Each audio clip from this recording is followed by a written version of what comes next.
Porto Velho is located in Brazil's northwest. It is a city of 500,000 inhabitants on the edge of the Amazon.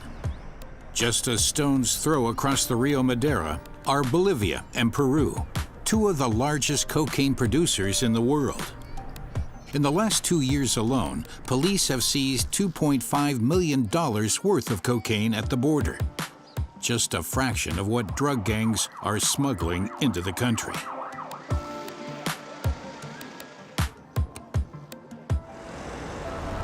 Monday morning, Porto Velho Police Station.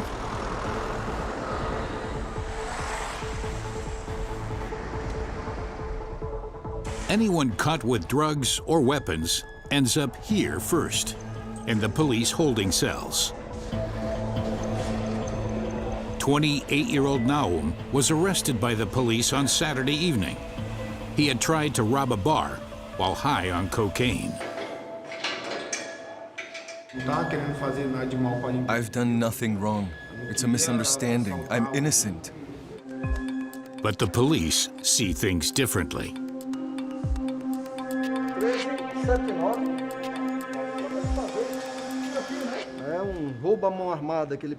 He was caught with this weapon while committing a robbery. It's plastic and very light, but it looks deceptively real. When you're being threatened with it, it's impossible to distinguish it from a real weapon.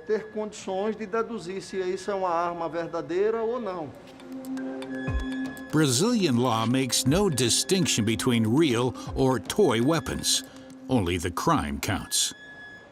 If found guilty, Naum faces up to 15 years behind bars.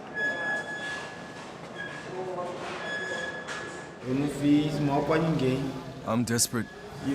My family really needs me at the moment.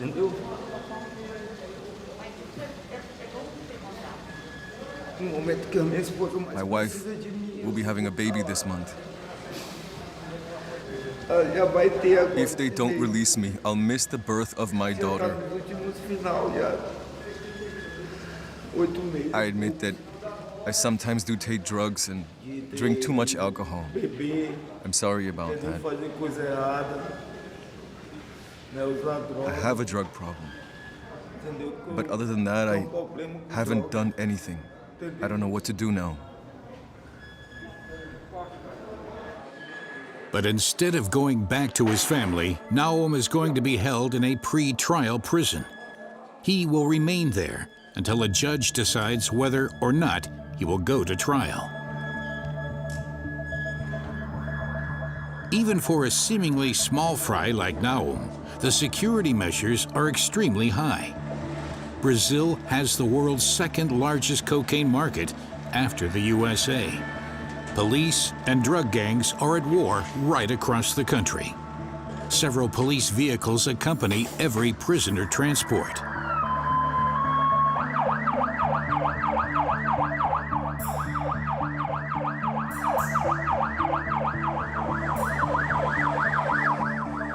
The motorcade's destination? The Porto Velho prison complex.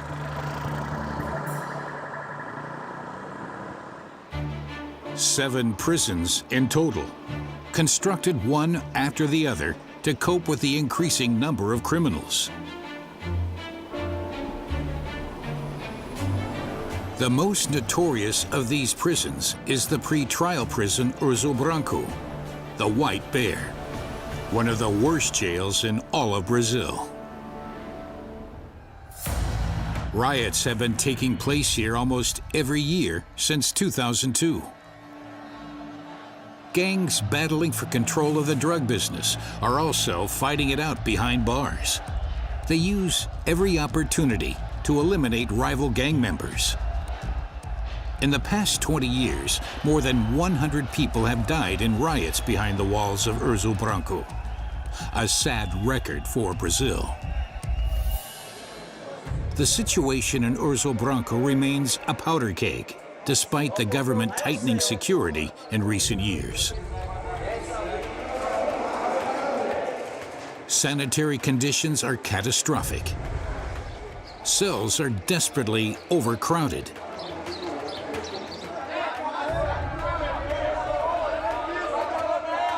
Guards face the constant risk of attack.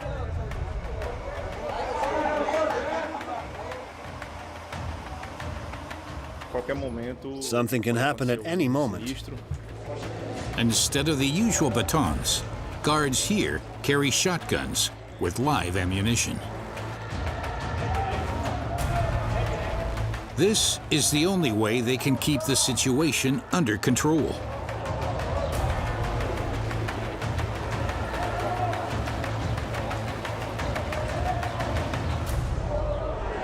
Fights between inmates take place repeatedly.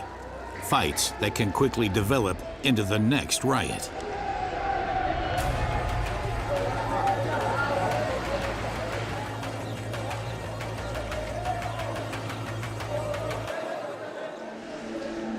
Before the new arrivals are taken inside the prison, they are screened by the guards.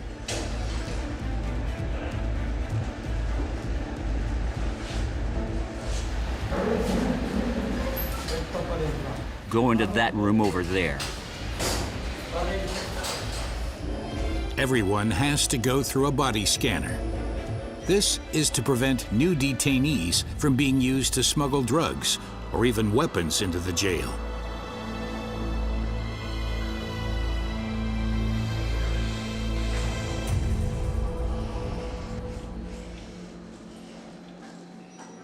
Naum is then put behind bars, at least until it is decided whether he will be charged.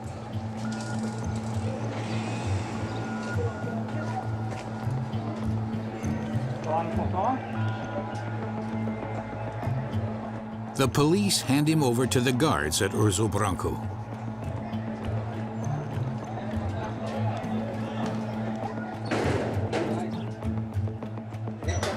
Like all new inmates, Naum is first put in a cage.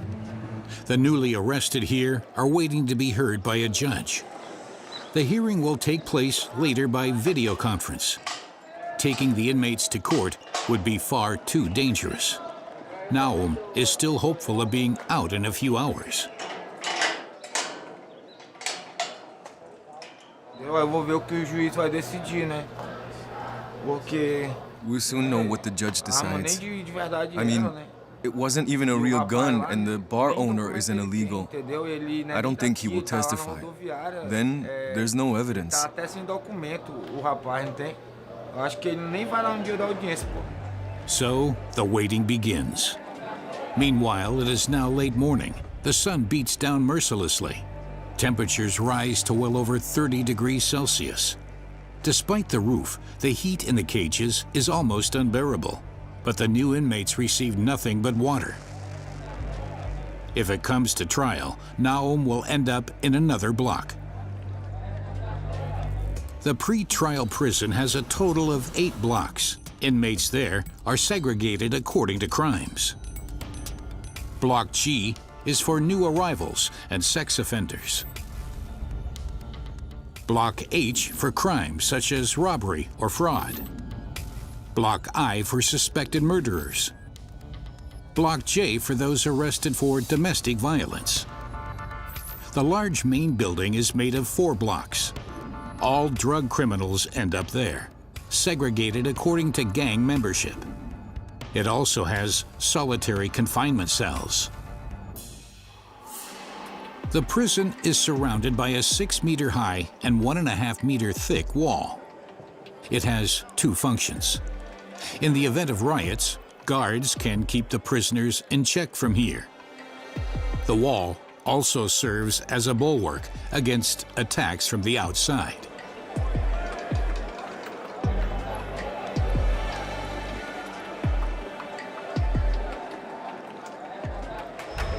"19 guards per shift are responsible for the nearly 600 inmates. This means just 1 guard for every 30 prisoners. Clayton and his colleague Diego are doing the rounds and checking cells.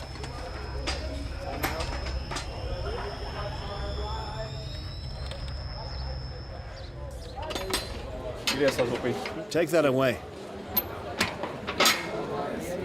A gente também verifica a urbanidade aqui da cela, né? We check that everything is locked. and that we have a clear view to see what the inmates are doing in the cells.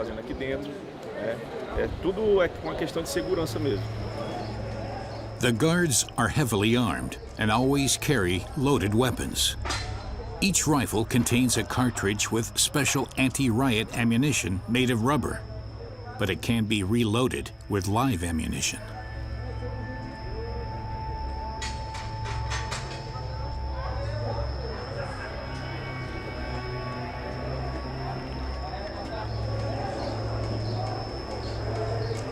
The main wing is next, where the drug criminals are held.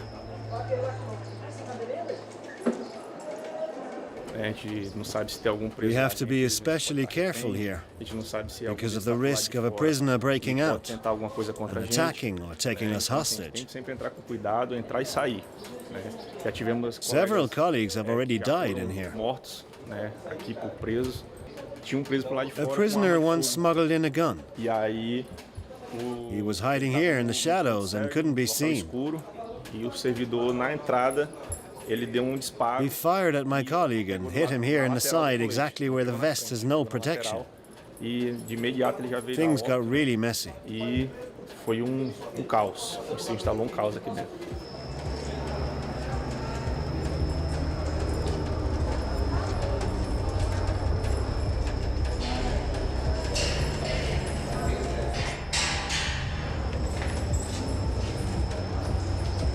A guard earns the equivalent of $500 a month, just over half the average income in Brazil, even though they risk their lives every day at work.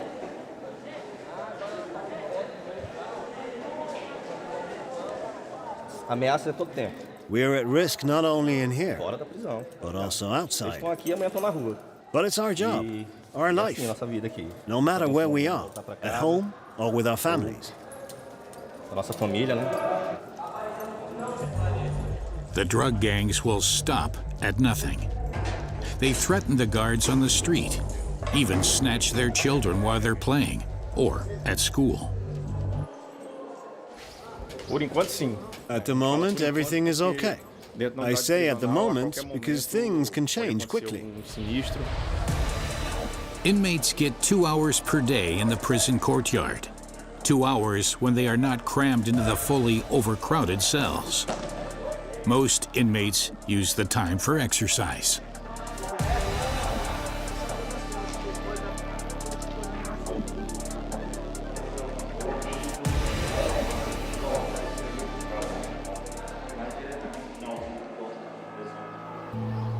A freedom that the new inmates do not have. After 4 hours in the blazing heat, Naum eventually gets a video hearing with the judge. And the judge dashes any hopes Naum had. The bar owner, the alleged victim, has unexpectedly testified. No final decision has been made as yet to whether the case will go to trial.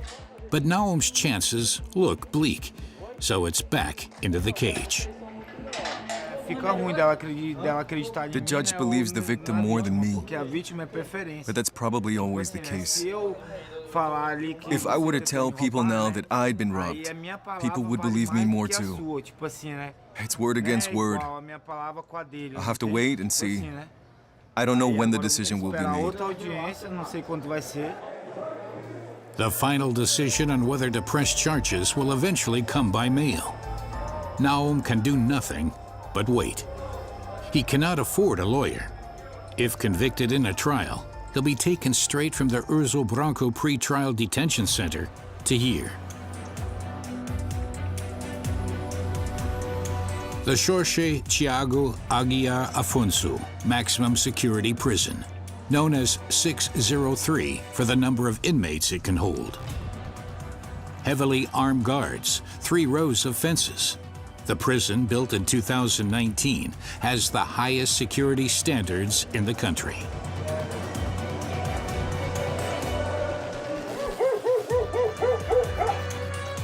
The prison represents the state's declaration of war on drug gangs.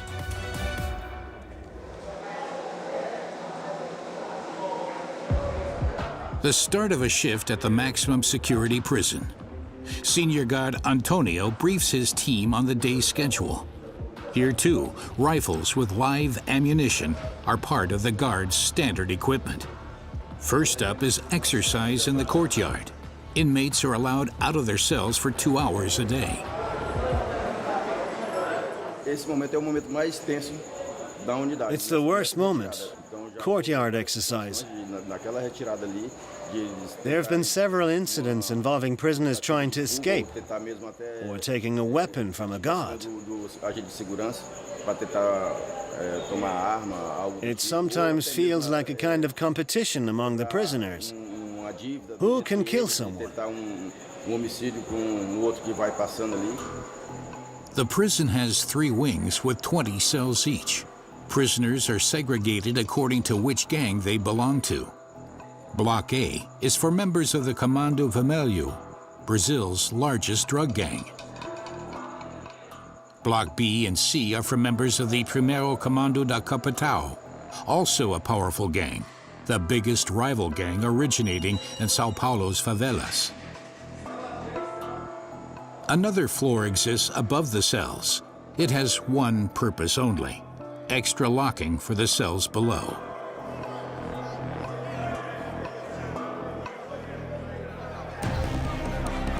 Courtyard exercise begins, an elaborate procedure, which is exactly the same every time. First, Antonio unlocks the cells from below.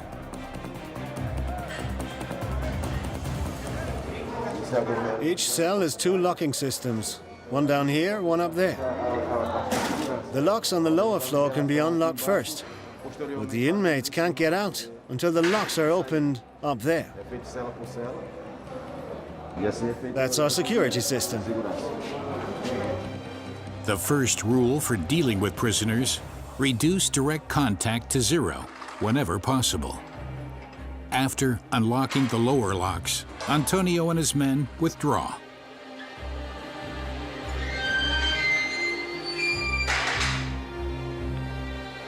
Only now does a colleague from the floor above open the second locks on the cells.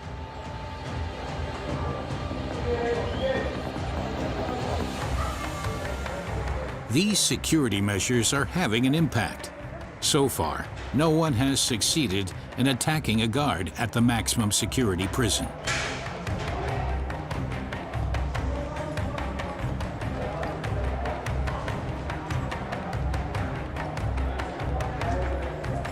But everyone knows they can't drop their guard for a second. The inmates are just waiting for them to do so.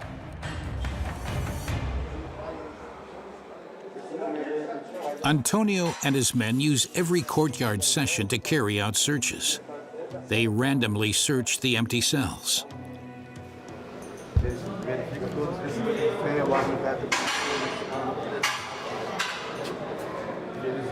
They will try to turn anything into weapons and then hide it. That's what we're mainly looking for. The guards are extremely thorough. They are well aware that they would be the first victims of a self-made weapon. Finished. A short break. In 2 hours, the inmates will have to return to their cells.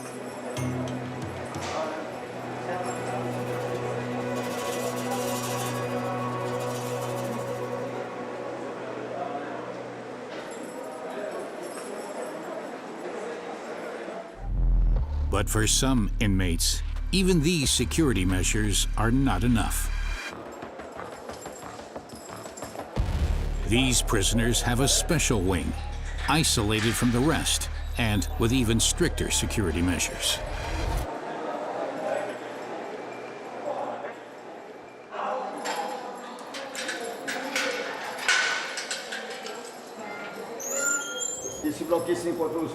We isolate these people here from the others. They are senior gang members and have very long sentences. They must not have any contact with the others. Assis is one of the most notorious prisoners here, sentenced to 499 years.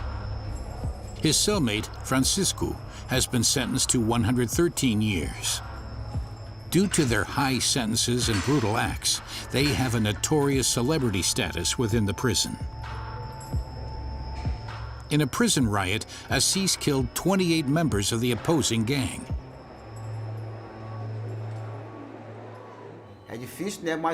Being here is horrible. Yes, I made a mistake and I'm paying for it. I think a lot about my family.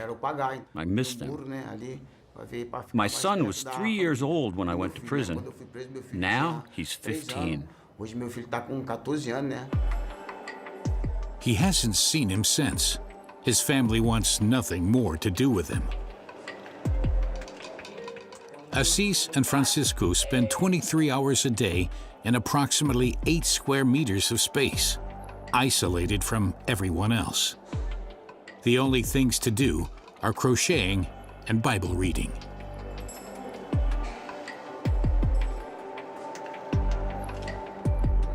There is no running water, no electricity, and even the view from the window is grim.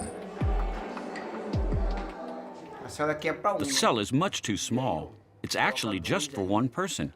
When it rains, water comes through the ceiling. This makes it even more difficult for us to live together. I was here first, so I get to sleep in the bed. He's only got that space over there and has to sleep in the damp. And the mattress is always in the way. I can't even stretch out properly. But we have to get along. Even early release would be no consolation. Both have stated that they no longer want to be part of the gang. What they could now expect on the outside would be far worse than jail.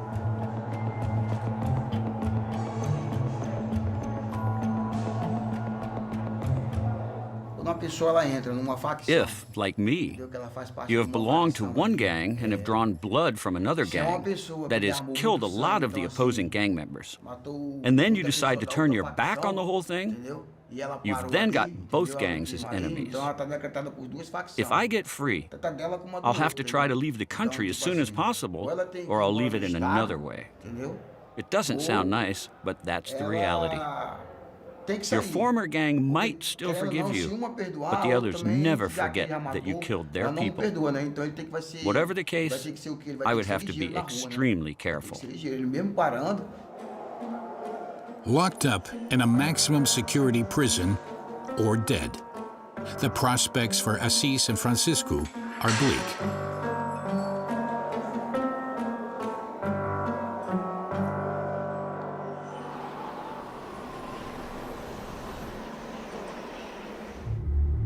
Back in Urso, Branco, Naum still doesn't know if and for how long he will stay here.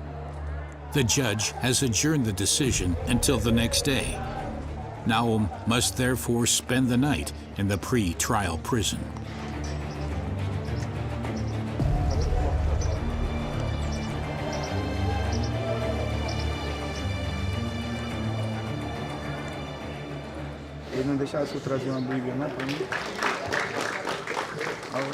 Everything just sucks. I just want to get out of here.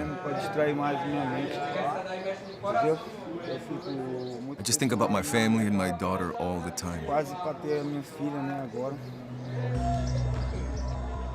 All new inmates spend their first days in cell G1.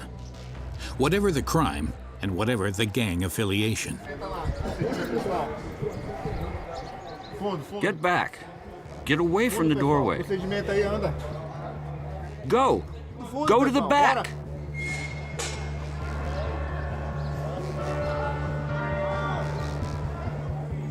Only when the prisoners are all at the other end of the cell do the guards open the cell.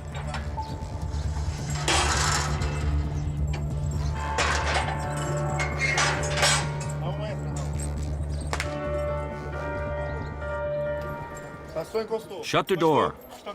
Pull it shut.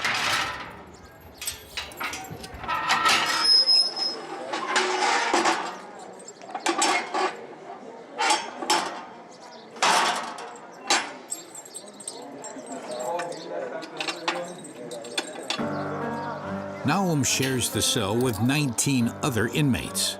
19 men who are in custody here for robbery, murder, rape, and drug trafficking.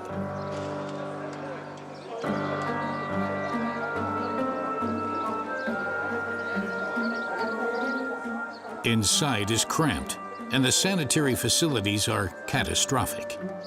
As the new guy, Naum is at the bottom of the pecking order.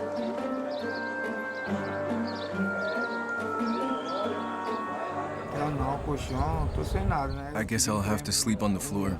I hope at least I get a toothbrush.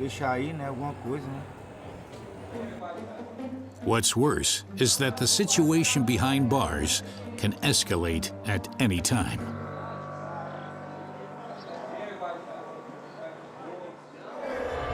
Like in 2002, back then, one of the worst prison riots in Brazil broke out in Urso Branco. The guards withdrew and left the prisoners to their fate. Almost 40 prisoners were brutally murdered. Many were injured. Only the military were able to bring the situation back under control.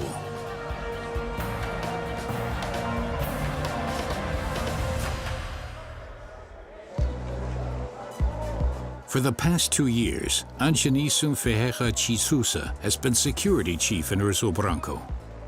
Every day, he and his men battle to maintain control of Brazil's most notorious prison. Under his leadership, there has been no major rioting. We only have 580 prisoners now, instead of more than 1,000 previously. This, of course, makes things a little easier. We try to ensure quick transfers so that the numbers don't increase again. The prison used to be way too crowded. In the meantime, we've got more guards, more weapons, and better training. Unlike prisons in most other countries in the world, guards here carry live weapons. Under Ferreira de Sousa, how prisoners are handled has also been tightened up.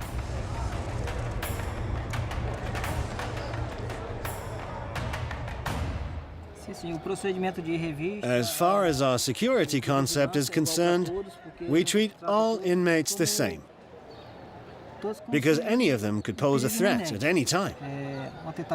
Any of them could attempt to escape or start a riot. We need to keep a close eye on all of them. Don't be deceived.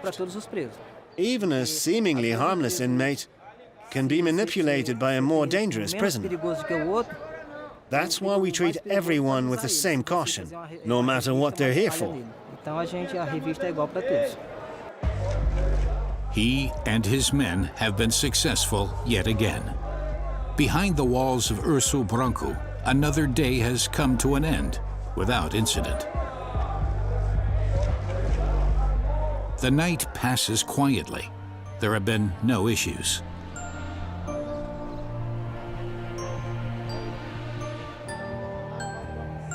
For inmate Naum, it will be decided today whether he will see his family again soon.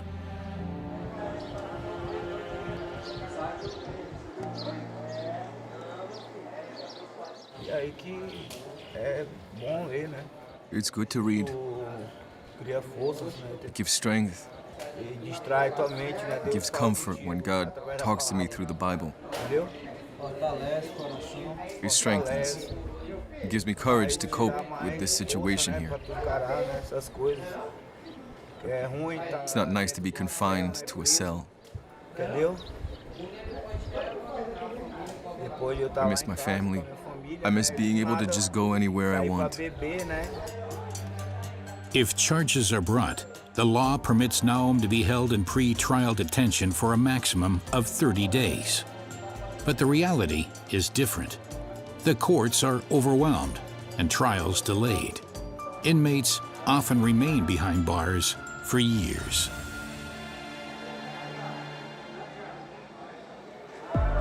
Like Giovanni, for example. He's among those inmates who have been the longest in Urso Branco. He was charged with domestic violence. He's been waiting for his trial for a year and a half. Due to good behavior, he eventually landed a prison job. There are no earnings, but he can use the job to reduce any prison sentence.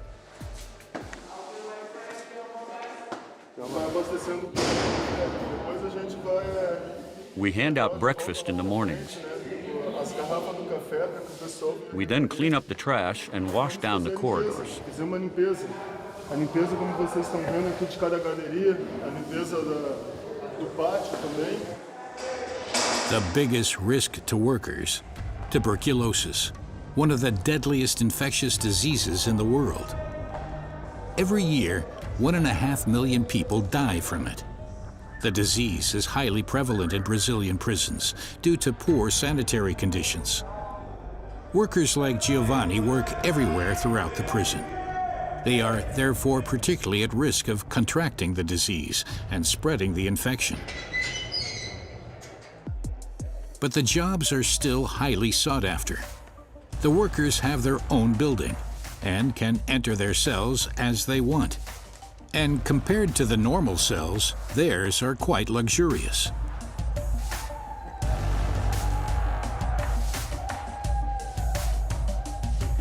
They also enjoy many privileges.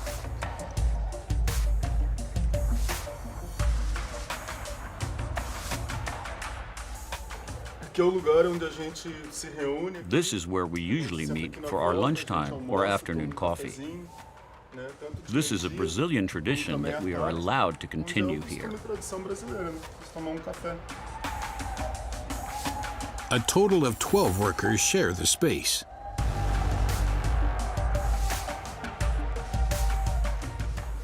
In the evening, we put the mattresses here and the fans outside. The greatest luxury, a bathroom. We have water here and even a shower. Essa água aqui é enchida no chuveiro. A gente enche para poder jogar. We use the water in here for flushing the toilet. Nós temos luz também, tem muita cela aqui. Most cells don't have electricity, but we have electricity and light. This is the difference between our cells and the others. We have it because we work. Giovanni won't enjoy these privileges much longer, even though he doesn't know it yet. In another place, a decision has been made.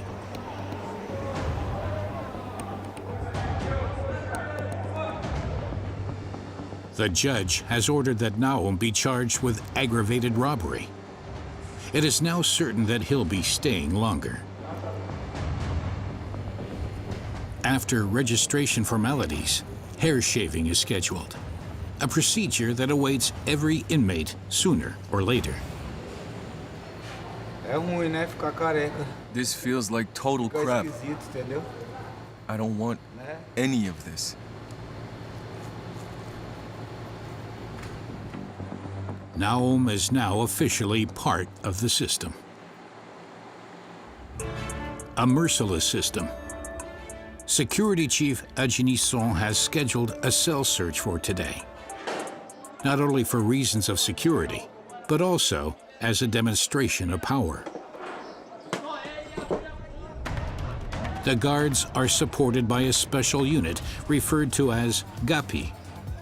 The unit was founded in 2017 in response to the many riots.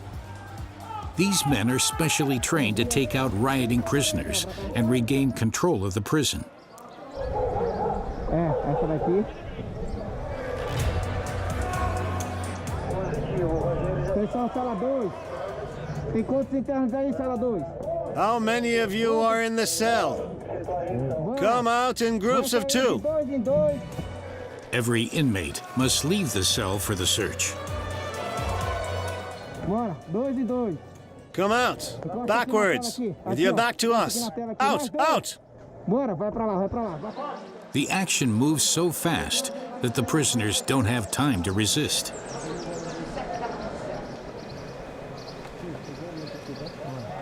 Pode entrar. Segue, Steve, pode seguir. Pode levar. You can go.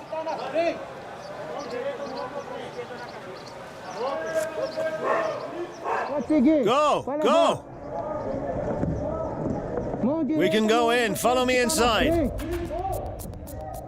The security guards check whether anyone is still hiding in the cell.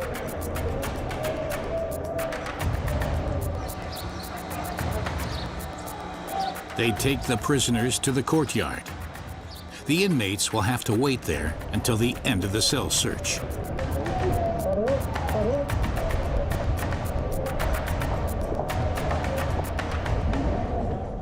Although the men are only being held in pre-trial detention, the security forces treat them like serious criminals. Squats, start. 3 times.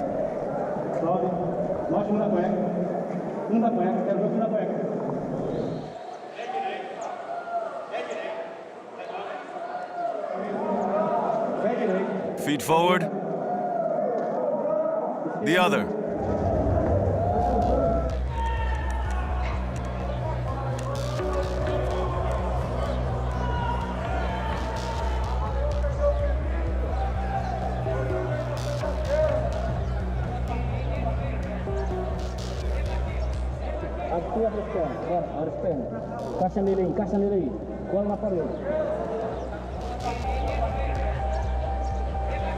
If you end up in jail in Brazil, you have practically no rights, regardless of whether you are being held in pre-trial detention or have been convicted.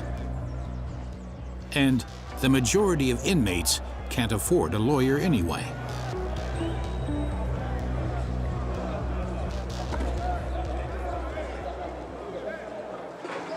The cell search is conducted by Security Chief Achinição himself.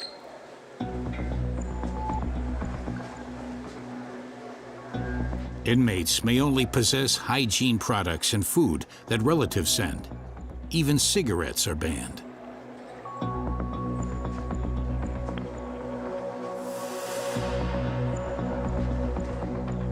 Opportunities to hide things from the guards are not great. So inmates get creative. The security chief looks for hiding places in the ceilings, walls, and floors. They make holes for drugs and disguise them extremely well. You need to check everything with a knife to find the holes.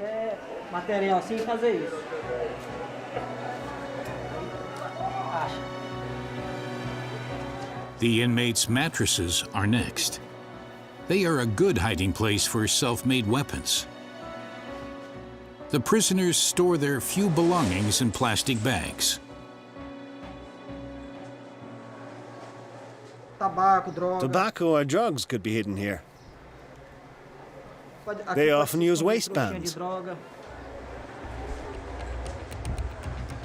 The security chief has found nothing so far, but then a simple note catches his attention. There are phone numbers on it and names. He suspects it could be contact information for a gang. And it is.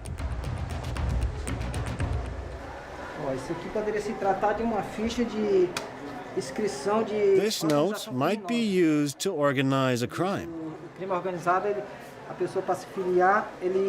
There are lots of dates and names on it. The gang might need them to plan a crime. We're going to confiscate it.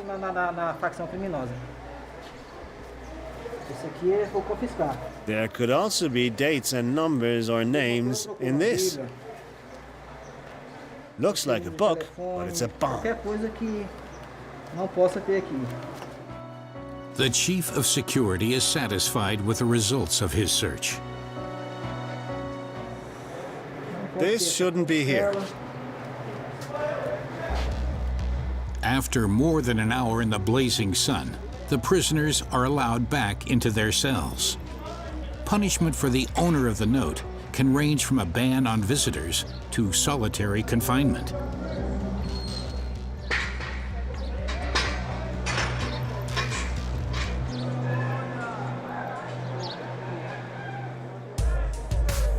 It is now early evening.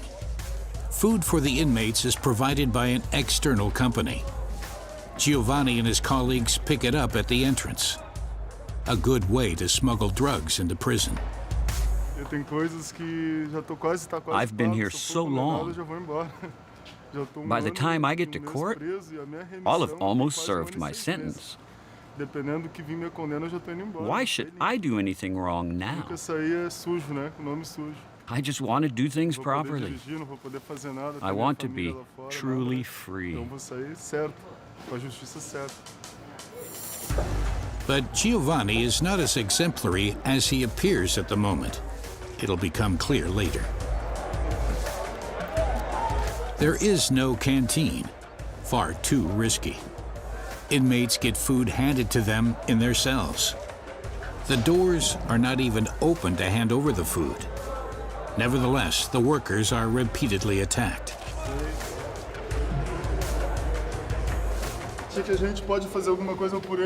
They think we can smuggle stuff for them, but we can only give them their food. Then they get mad and throw coffee and water bottles at us. That's a coffee burn here. The inmates get meals 3 times a day. There's no menu to choose from. If you don't like it, you're out of luck.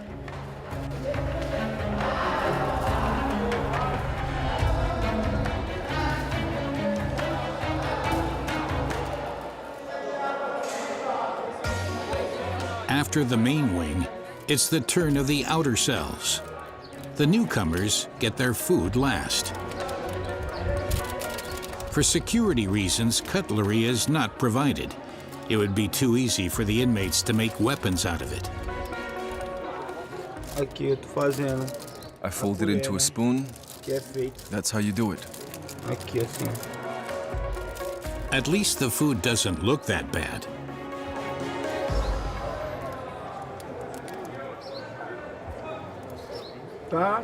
It's okay. I'm hungry. But hunger is the least of Naum's problems. A bigger priority is getting through Urso Branco unscathed.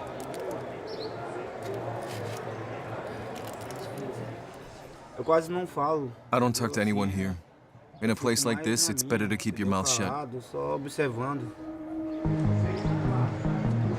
Naum is clinging to the hope that the illegal bar owner will not appear in court to testify.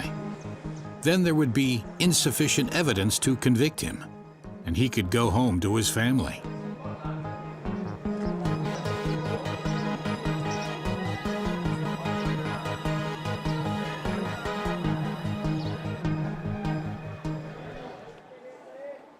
A little later, something extremely rare happens. In Urso Branco, another cell search is scheduled.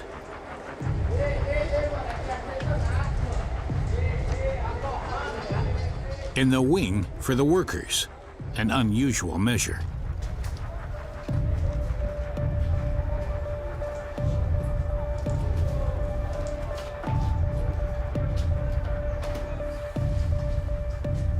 The reason for this search? The guards have caught inmate Giovanni smuggling. Giovanni has been supplying drugs with the food in the hope that the gang would get him a lawyer. No one knows how long he's been doing it.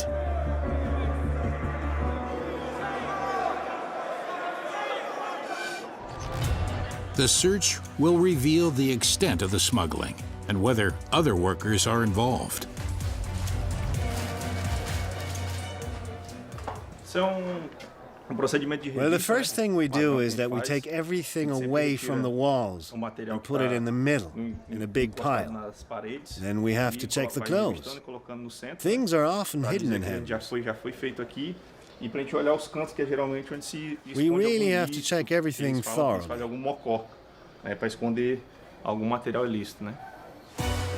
The guards are being thorough. It takes them almost an hour to turn the cell upside down.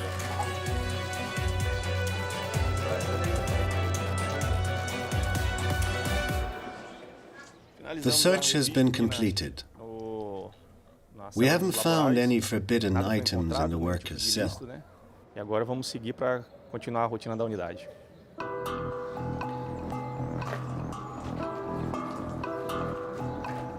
This won't change anything for Giovanni.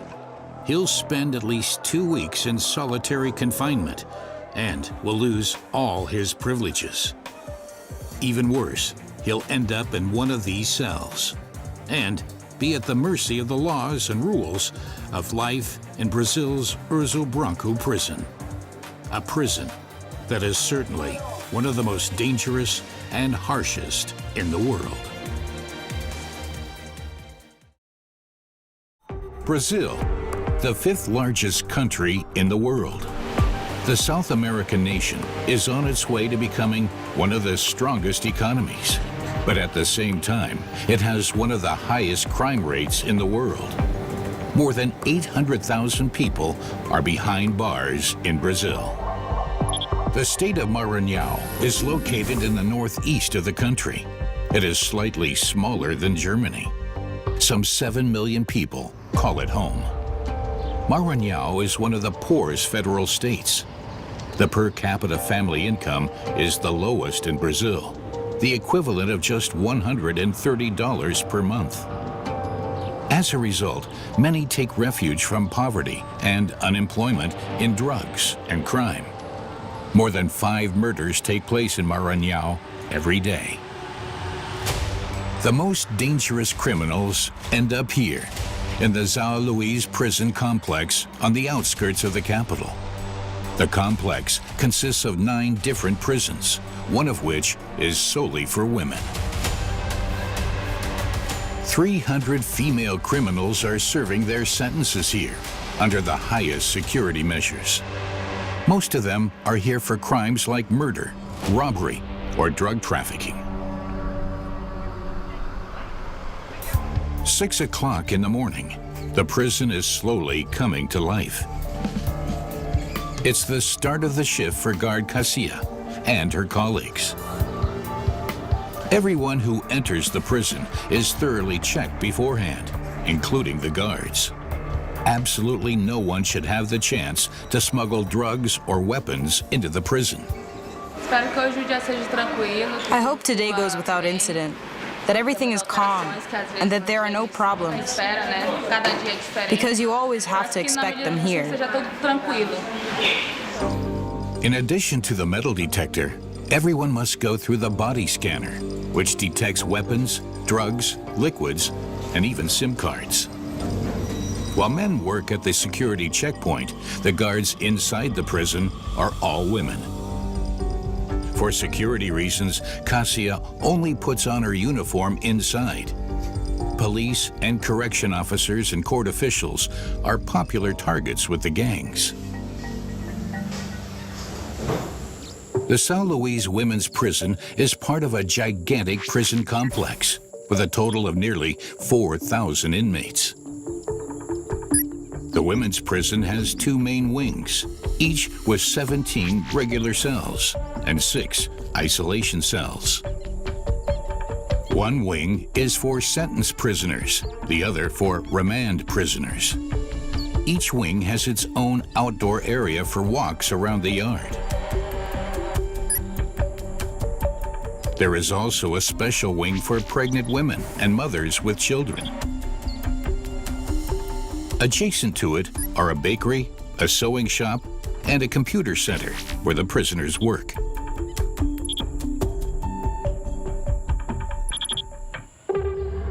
A new day of duty begins for the day shift. The first stop is the armory. Bulletproof vests and CF gas are mandatory for everyone. After all, the majority of inmates are serving time for a violent crime. I've been working here in the prison for 10 months. So far, I've never had to use the gas. I try to talk first and solve problems that way. However, there is no assurance that this tactic always works. 25 female guards are responsible for 300 inmates here. Cassia and her colleagues now have 12 hours of duty ahead of them. In the cell wings, prisoners are served breakfast under supervision. Dry bread rolls and black coffee. That's all there is. They eat in their cells. For security reasons, not even the doors are open for distribution.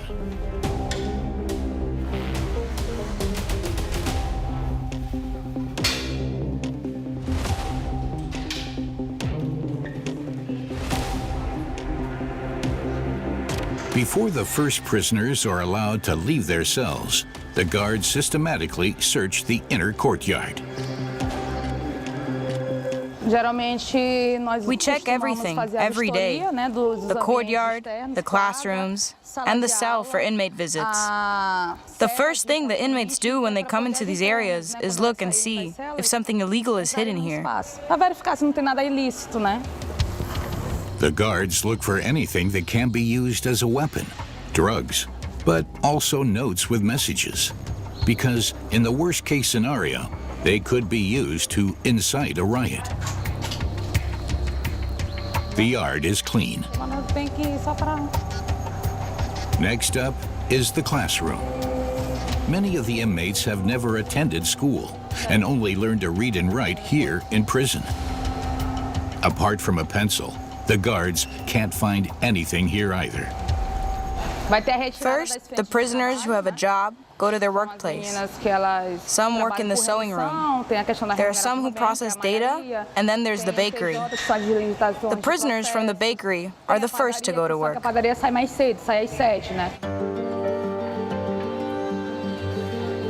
8 to 9 women share one cell.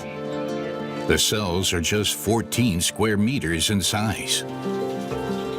The cramped conditions provide plenty of potential for conflict.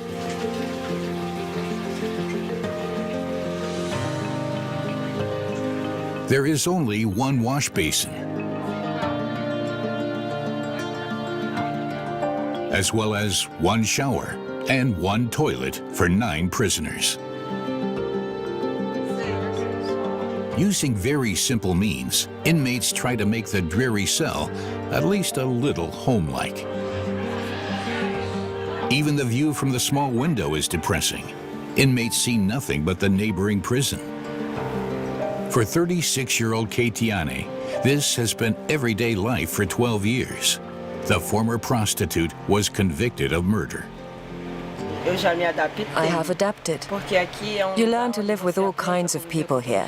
You don't know where they come from, what their character is like. But you inevitably learn to live with them and to seek the positive in them. We're like a brotherhood here. We were 9 women.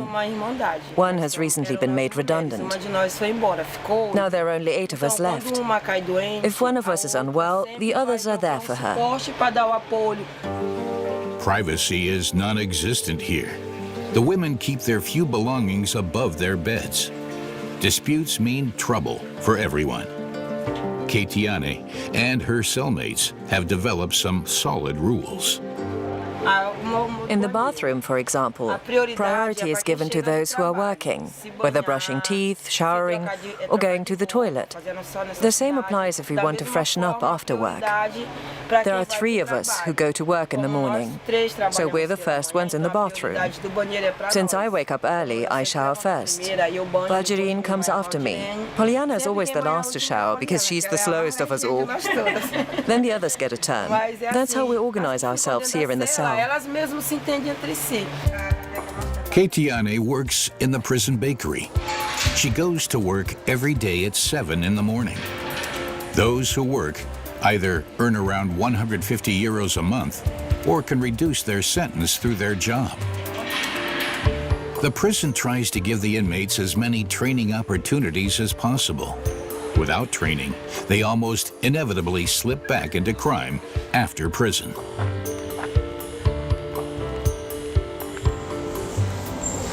The bakery supplies all 9 prisons in the complex with baked goods. Inmates bake more than 20,000 rolls, snacks, and cakes every day.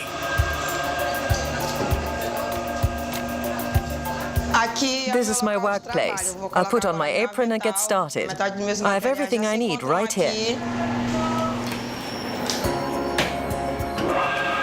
Ketiane is responsible for the cakes. She learned to bake in prison. Before, she used to work as a prostitute to finance her drug addiction.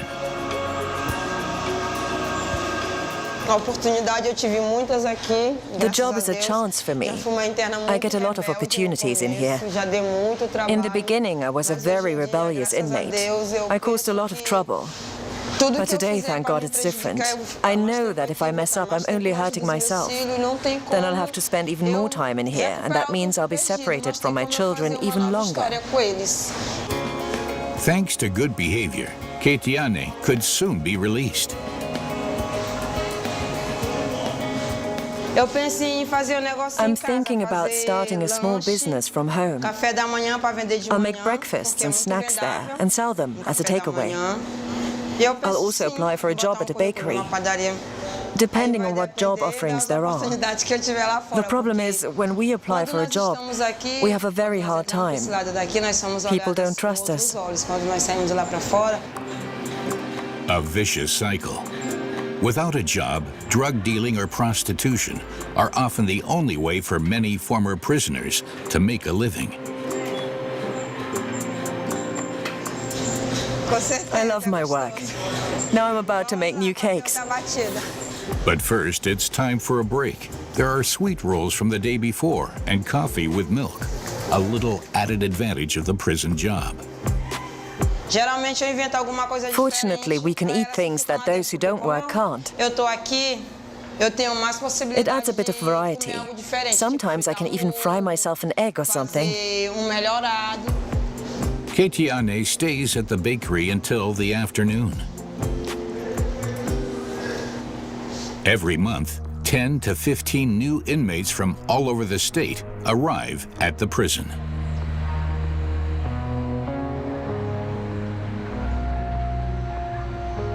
They are first registered, like Maria Eduarda.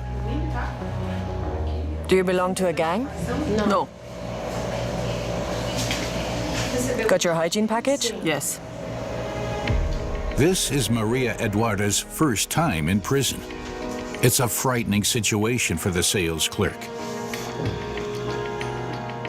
I'm afraid of dying in here. Maria Eduarda is in custody because the police accuse her of being involved in a kidnapping. However, she denies the accusations. I was only accused because of my SIM card. I'd lost it. The kidnappers found it and used it. The police traced the chip to me. They then came to my house with an arrest warrant. A judge will decide whether she is guilty or not. Here in prison, she is treated like all the other inmates. This way. You have to walk along the side there. And over there if you're going in the other direction. Strict rules and monotony now govern Maria Eduarda's everyday life. According to the law, her case must be brought to court in 30 days at the latest. But in reality, prisoners often wait several months. This is because the courts are chronically backlogged.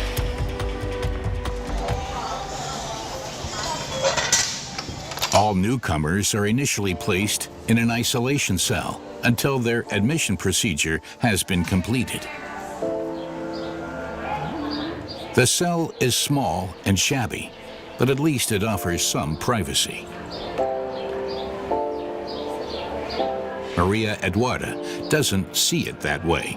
Her thoughts are with her family.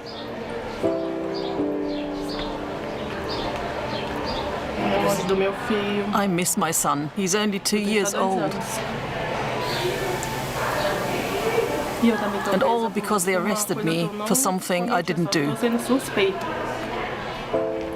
If she is found guilty, she faces up to 10 years in prison. Escape from this prison is virtually impossible. 2 5-meter-high fences surround the entire prison. Barbed wire prevents anyone from attempting to climb over the fences. Several heavily armed guards secure the entrance area.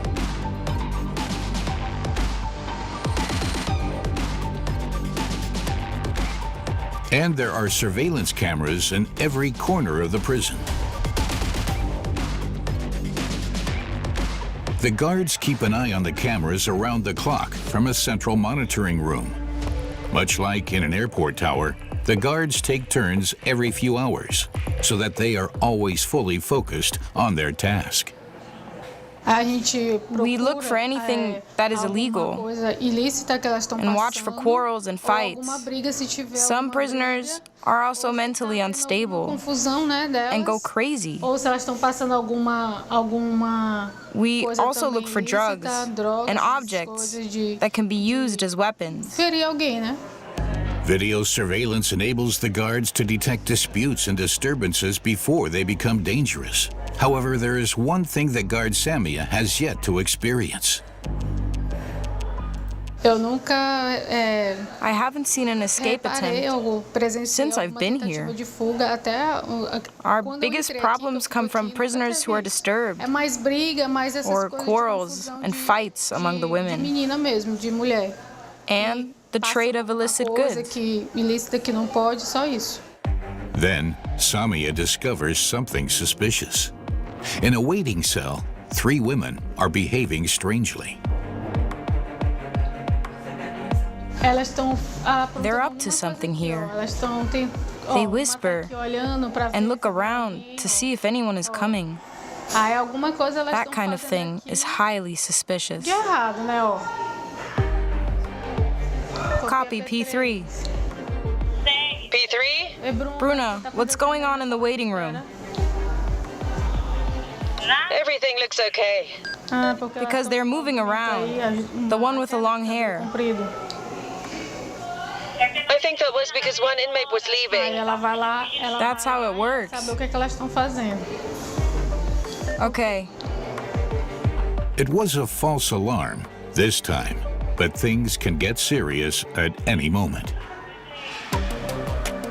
In addition to the cameras, another security measure is the locking system. The doors to the corridors and cells can only be opened from the 2nd floor.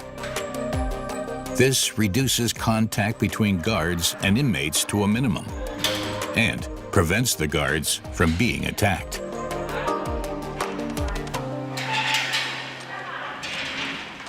It's yard time. The women are allowed out into the courtyard and leave their cramped cells for 3 hours a day. But first, they are strip searched. For the prisoners, this means stripping down in front of the guards. We're looking for anything that could be used to hurt themselves, be it a razor or other sharp objects. Sometimes we also find drugs or messages. If we find anything like that, it is immediately confiscated. The greatest danger is when a prisoner manages to smuggle a knife or sharp object into the yard. It can end in a bloodbath.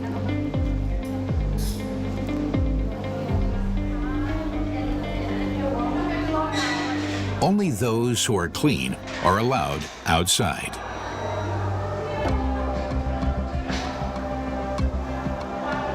In the yard, prisoners are also closely monitored.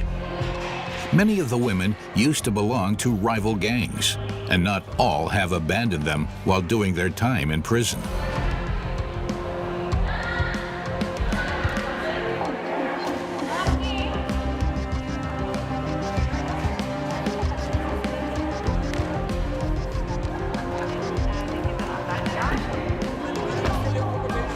"42-year-old Giovanni used to be a gang leader. She has been sentenced to almost 30 years in prison for human trafficking and murder. My criminal career began when I was just 12 years old. I did a lot of things in my life that I now absolutely detest. I was a gang leader. I commanded a whole army of men. And then I gradually climbed up the gang hierarchy. While in prison, she has turned away from the gang and embraced her faith in God, a phenomenon that can often be observed. Faith in God gives prisoners stability and support. Crime finances your dreams, but in the end, it comes at a very high price. That price was extremely high for me. I paid for it with my son, who had nothing to do with it. He was not a criminal. My enemies took revenge on my son, and I have carried this pain with me ever since. But God has helped me and has comforted me. Giovanni had been in custody for just a few days when her son was shot and killed, presumably an act of revenge against her. The perpetrator is still at large today. While the women enjoy the sun and fresh air, inside, Cassia and her colleagues set off to search the cells. Thorough cell searches are conducted every day during yard time. 1-8 to 12, okay? The rules at the prison are strict. Hygiene articles, books, letters, photos, cigarettes, and prison clothing. The women are not allowed to own anything else. We look for anything that is not allowed. Drugs, of course, or objects that can be used as weapons. We check to see if they possess clothes that don't comply with the rules. This also applies to underwear. We also collect any surplus bread and check if someone has accumulated a lot of sweets. That way, the food can't be used for bartering. Here, there is no privacy. Guards scrutinize every corner of the cell.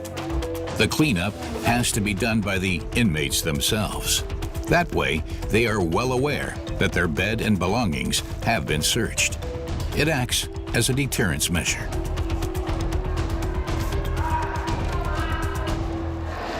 Cell 12 is clean. At least 2 guards always carry out the search. This prevents anyone from later claiming that a guard planted something on them. In the next cell, Cassia discovers something suspicious under a mattress.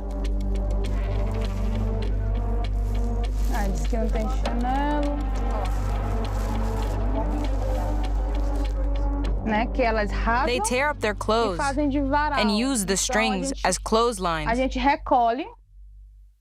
We collect them because that's not allowed. Some prisoners also use it to tie things to. They then throw the whole thing through the window to the next cell as a kind of postal service. That's how they exchange messages and other things. The homemade mail system is confiscated. Cassia and her colleagues now search this cell even more thoroughly than before.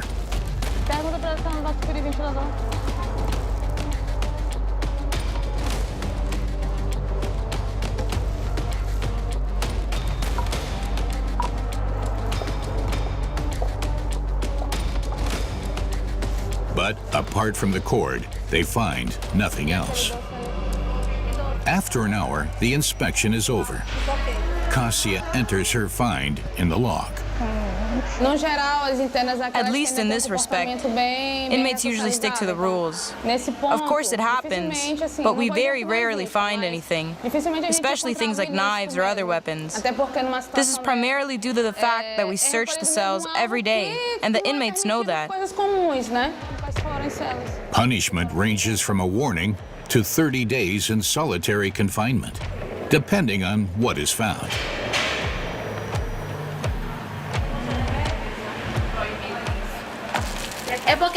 They get these sweets every day. Some collect them instead of eating them and hide them in their cell. They then use the sweets for bartering, like a currency. That is forbidden. That's why we collect them. This time, the owner gets away with just a warning. Guard Bruna's next task is guard duty. They take turns with all the different tasks. That way, there is no monotony, and it also makes them more attentive. Bruna is on duty at the sewing room.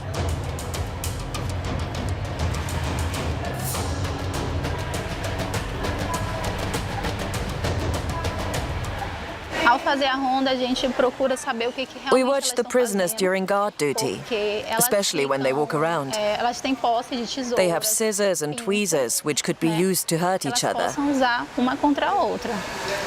Recently, we had a fight here in the sewing room. I walk back and forth between the windows and watch what they do.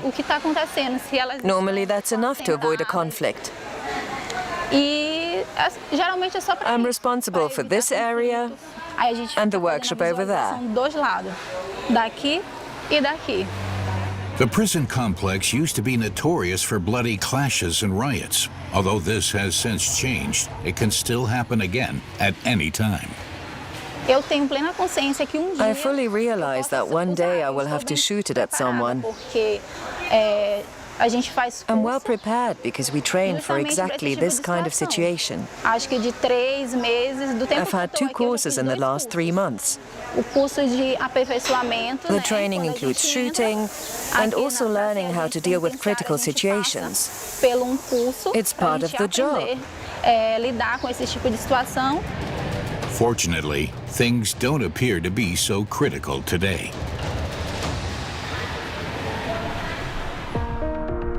It's lunchtime. The prison does not have its own kitchen. The food for the 300 inmates is outsourced, supplied by an off-site catering company. Like everything else, the guards X-ray the food. Again and again, gangs or relatives try to use the food delivery service as a smuggling channel.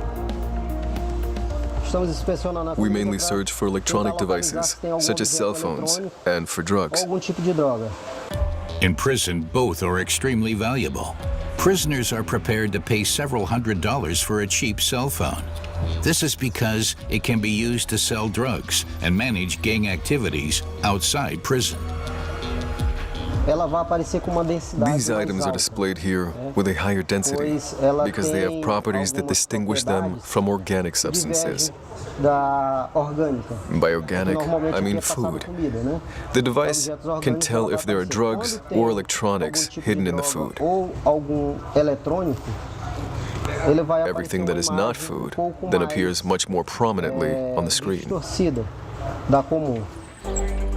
As soon as the food has been thoroughly checked, it is distributed to the cell wings. This task is also done by the prisoners.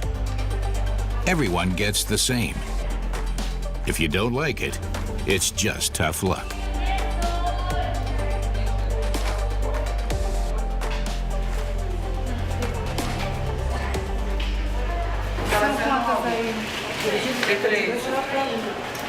Your name? Maria Eduarda. There is rice with beans and chicken. Maria Eduarda has to eat standing up. There are neither chairs nor a table.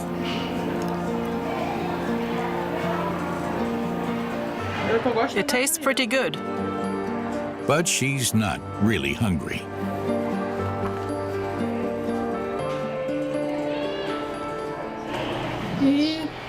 I feel terrible. This is an agonizing situation for me. I never thought I would end up here, that I would end up in prison. But unfortunately, that's how it is. There's nothing I can do about it right now. Most of her food remains untouched.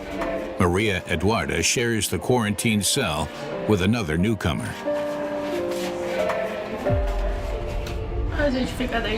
We lie down, we read the things on the wall, talk and try to clean up a bit. The walls are full of the worries and thoughts of many other prisoners. The hygienic conditions are a challenge for the prison newcomer. If one of us has to go to the toilet, the other goes out into the yard and closes the door. Sometimes we will go for a pee when the other one is inside. Sometimes there's just no other way. But even more worrying than being locked up and the hygienic conditions is the concern for her child. I have a 2-year-old son, and he needs me. I've already been away for a few days. I'm a single parent. I don't know at all where he is. My mother is working, my father is working, my sister is studying. They look after him, but not like I did. The worst thing, the thing that hurts the most, is that I'm innocent, but they arrested me anyway. It is uncertain when she will be able to be there for her son again. The prison has a separate wing for pregnant women and inmates with children. There, they are protected from attacks. The children are allowed to stay with their mothers until they are 2 years old. 5 such women are currently imprisoned here, but not all of them want to reveal their fate.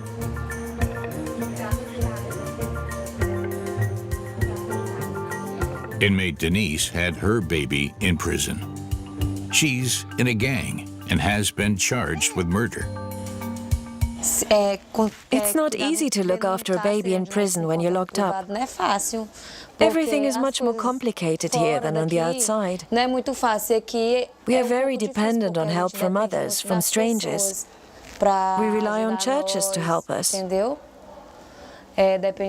Fortunately, these church organizations exist. Baby clothes, diapers, toys. The women are completely dependent on donations. The wing is much more comfortable and friendlier than the normal cells. For the sake of the children, it should appear unlike prison as possible. Denise has 3 other children. It's already her 4th time behind bars. Her husband is also in prison. I think about changing my life when I get out. Sometimes I do and sometimes I don't, because I'm innocent. But so far I have no way of proving it. I have evidence, but it's not enough. The justice system here is extremely slow. We're trying to fight it, but it's not working. I started my previous prison sentences quietly because I knew I was arrested for the crime I committed. Now I'm in prison for something I didn't do. Nevertheless, I often think about a change, for the sake of my 4 children. If the judge finds her guilty, she faces up to 20 years in prison. If I don't get out, if I'm actually convicted, I'll send him to his paternal grandmother when he's 2. Until then, he can stay with me. He'll live with his grandmother until I've served my sentence. Her fellow inmate Fernanda has been sentenced to 5 years for drug trafficking. She only found out she was pregnant a few days before her arrest. Fernanda also has older children. I miss my children very much. I've realized that this is not a life for me. In prison, you start to think about your life and realize what you've done wrong. It's different on the outside. On the outside, you think differently. I made good money. You don't think about the consequences, about death or prison. But once you're in here, it looks different. I've thought a lot about my life and realized that it's not worth it. It's really not worth it. In just over a month, Fernanda will give birth to her baby.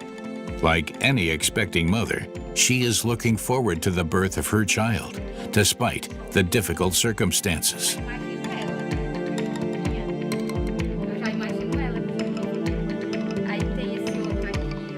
Her name will be Melinda. As it is her first offense, Fernanda has a good chance of being released to house arrest in a few months. I made a promise to God.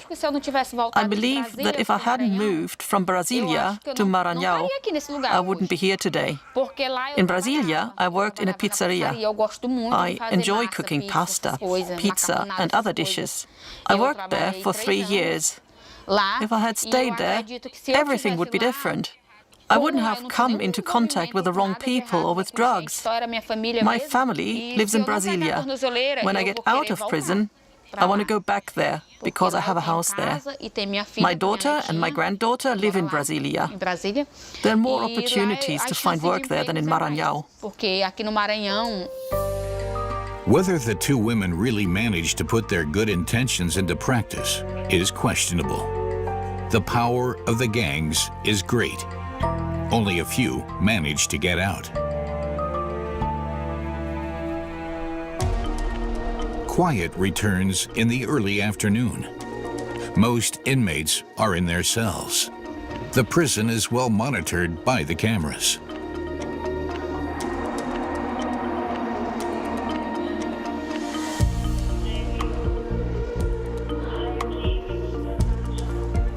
Now the guards also have time for a lunch break.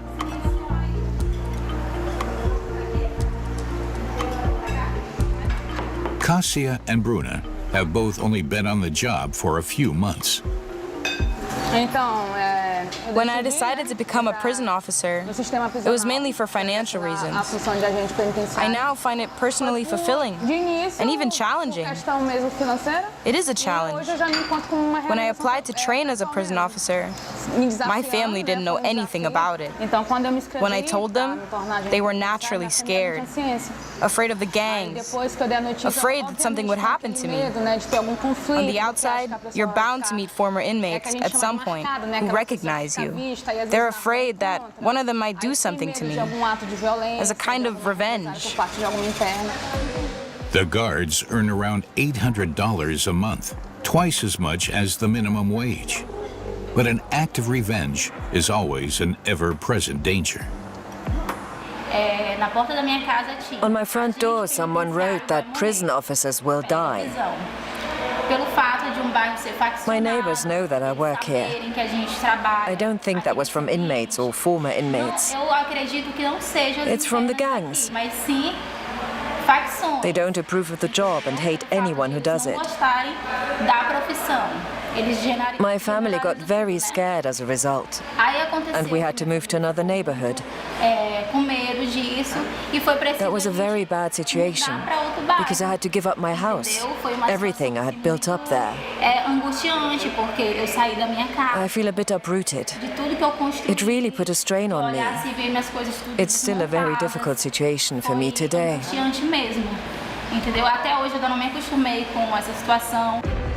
Everyone here knows that such threats are often just the beginning.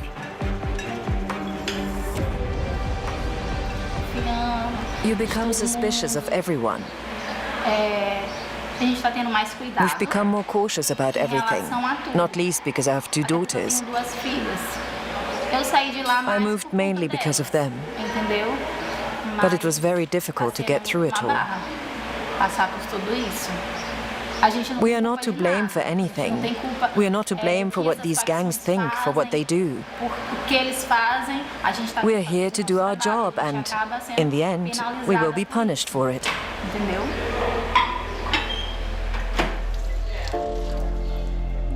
She still doesn't want to give up her job.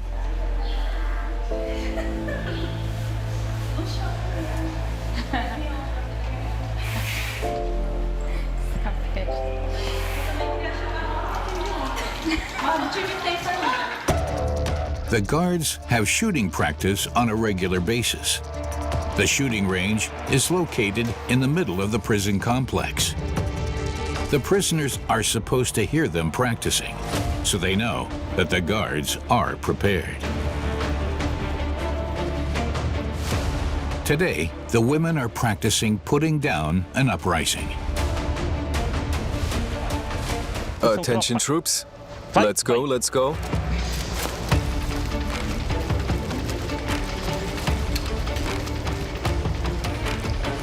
What about your positioning?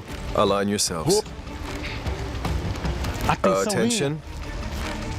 Line it up, get ready to shoot. Give me 2 shots. The shots have been fired now. Get the gun ready for the next shot. Immediately afterwards, you fire the next shot, and then you immediately have the gun ready for the next shots. Just wait for the command. The instructor practices the procedures over and over again. If there is a riot, even the smallest mistake can be life-threatening.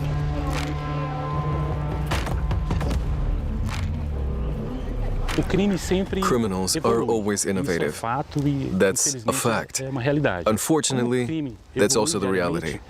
They continue to innovate every day. That's why we have to keep improving too.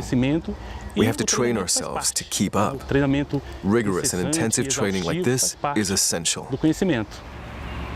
Then, things get serious.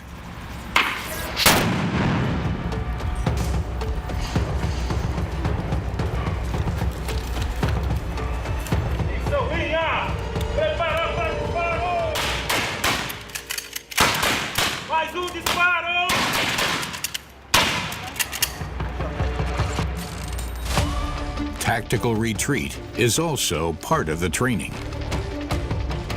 The instructor is satisfied. The training builds self-confidence among the guards. I feel prepared for an emergency. I think I can handle situations like this. Even if she hopes it never comes to that.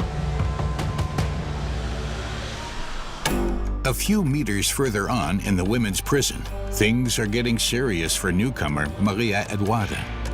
Her admission procedure is complete, and she is now transferred from the quarantine cell to a normal cell.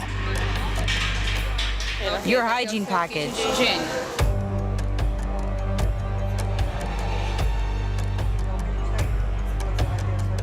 After talking to my lawyer, I'm hopeful that I'll get out of here soon. She said she will get me out of here in 15 days. For now, the harsh reality of prison awaits Maria Eduarda.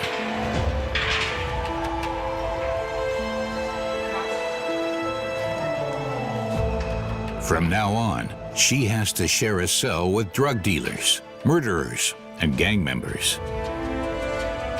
As a newcomer, she is at the bottom of the hierarchy.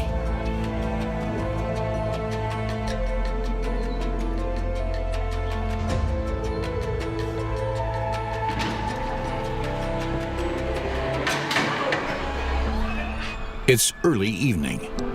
All the other prisoners are now in their cells too, trying to kill time as best they can.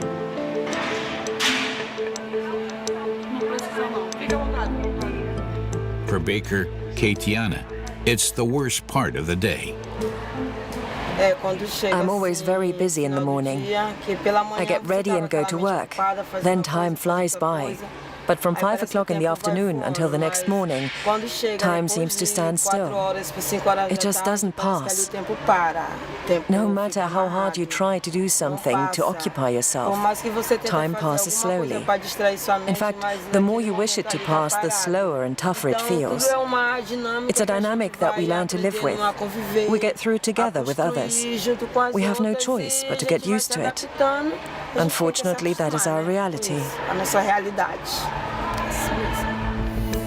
Smoking, talking, watching TV, and reading. Those are the options women have to keep themselves occupied and pass the time in their cells.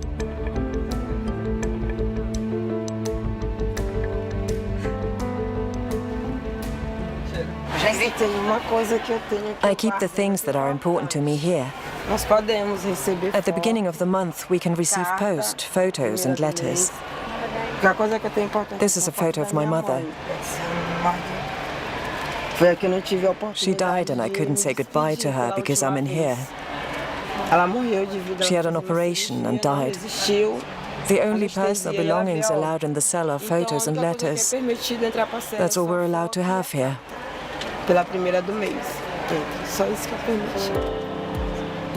The loss of her mother, and above all, the thought of what she is missing out on, often makes Katiane sad.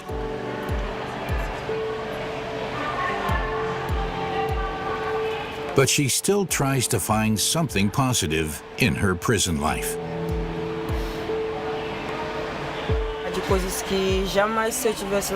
If I had continued to be on the outside, I wouldn't have had a chance to make ends meet, to live. I wouldn't have had the chance to do a computer course. I wouldn't have had the chance to work in a sewing shop or a bakery or in a big workshop. I wouldn't have had the chance to learn to read and write. I probably wouldn't even have tried. My mother was very poor. We lived on a garbage dump, and my mother fed me and my siblings by collecting and selling recyclable materials. Ketiane does not yet know what her future will look like outside these walls. But one thing is certain. She definitely wants to stay out of prison.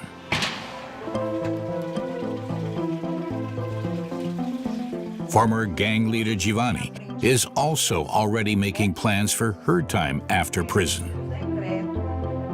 When I get out, the first thing I'll do is look for a job, either as a baker or a hairdresser. I learned both trades here in prison.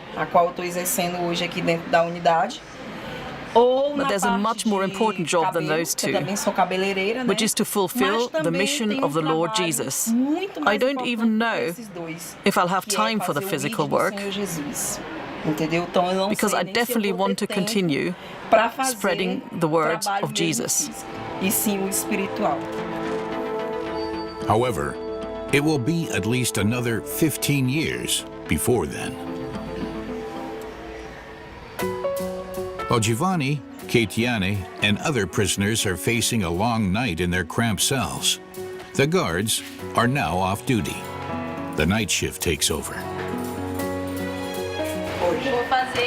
The first thing I'll do when I get home is hug my daughters and tell them and my husband what it was like here. Then we'll have dinner, and afterwards I'll take a bath to relax. That's it. Then I'll rest, because today was pretty exhausting.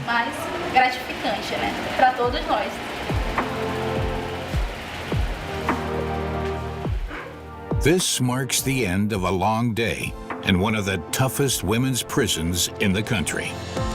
For inmate Ketiane, by the way, her efforts have already paid off. She was released on parole a few months after the shooting of this film.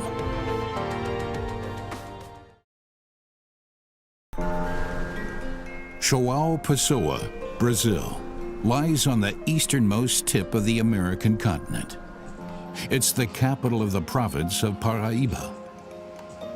Every year, numerous tourists visit the beaches of this metropolis with a population of almost 900,000. But the further you move away from the coast, incidents of crime increase. Paraíba is one of the poorest regions in all of Brazil. Several drug smuggling routes run through the province. In addition, there are over 26 murders a year for every 100,000 inhabitants. Arrested offenders quickly end up in one of the many prisons in the metropolitan region, which span across the entire urban area. Behind the bars lies a separate world, with ruthless killers. My first crime was murder, a double murder in 2006. And tragic fates. My own son betrayed me. Together with his friends, he attacked me and took everything I had. A world primarily dominated by gangs. We call the prisoners here in the first wing secured prisoners. They're the ones who have conflicts with other rival groups and are threatened with death. For guards and prisoners, it's always a fight for survival. I've been in prison for 20 years and have witnessed several massacres and several murders. A battle not only waged with weapons, but increasingly also with education and re-socialization. Working is the best way to get out of here and be part of society again. A battle that begins anew every day. Shortly before 8 a.m., security guard Isaiah sets off to begin his shift.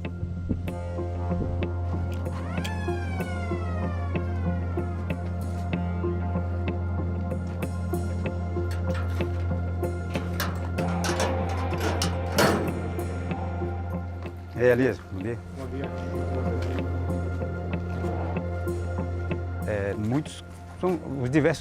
There are all kinds of crimes here, but drug dealing is the most common. Other crimes include robbery, burglary and theft. I've been in the police force for around 30 years. We have to learn how to deal with different types of criminals. It's just part of our job. Isaiah doesn't work in just any prison, rather in the Criminalista Geraldo Beltrão. It was built in the 1940s. It's a high-security prison with a good 200 inmates. Among them, numerous gang members and murderers.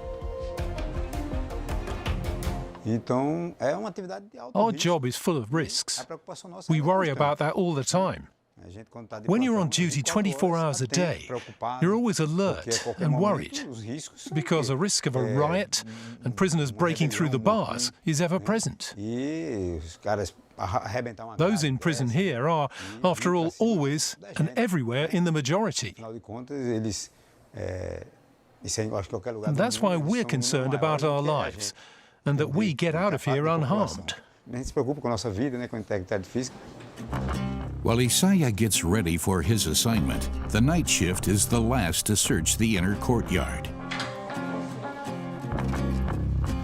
Time and again, criminals try to smuggle illegal items inside by tossing them over the wall into the interior. In the worst case, they're weapons. But even more frequently, we look for cell phones that are thrown in here from the outside. We also look for drugs.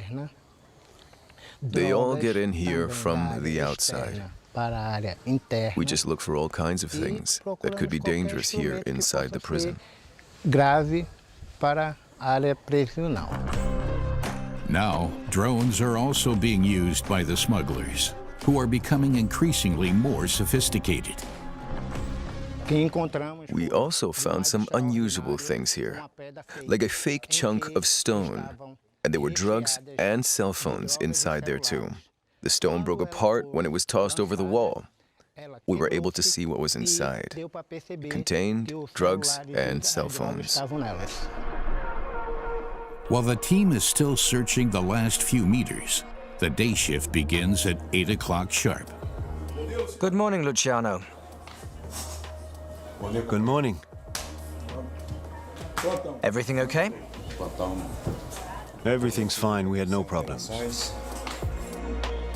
The morning is the trickiest time of the day. It starts with the yard walk. This is the only time prisoners are regularly allowed out of their cells. The guards refer to this procedure as the sunbath. Nearly all of the inmates in the Brazilian high-security prison have been locked away until this point, in a single cell corridor. Their only luxury is a mattress, fan, and a small television.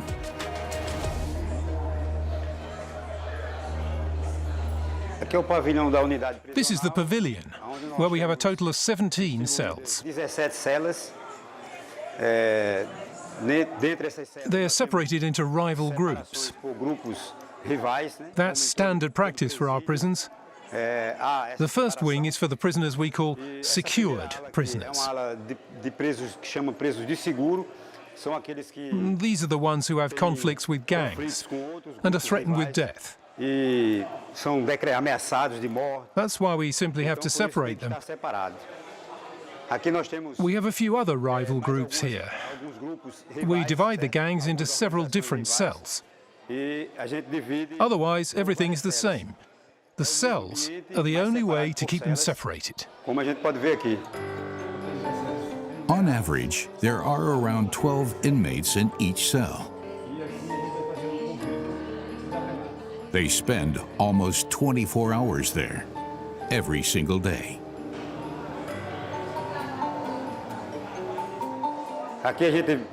Here, as you can see, is the largest group of prisoners, from cell number 10 to 17. They belong to the largest criminal organization here in the prison, and also in the whole province of Paraíba. Gangs with names such as First Command of the Capital and Red Command are increasingly fighting for supremacy in the drug trafficking business in the region. The battle rages both inside as well as outside the prison walls. This is another reason why the criminals spend almost the entire day behind multiple barred windows and lots of barbed wire. 4 watchtowers are manned around the clock. Walls several meters high seal off the compound.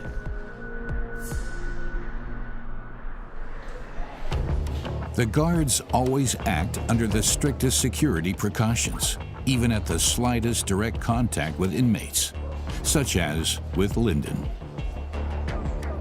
Over the years, he's worked his way up in his gang, right to the top.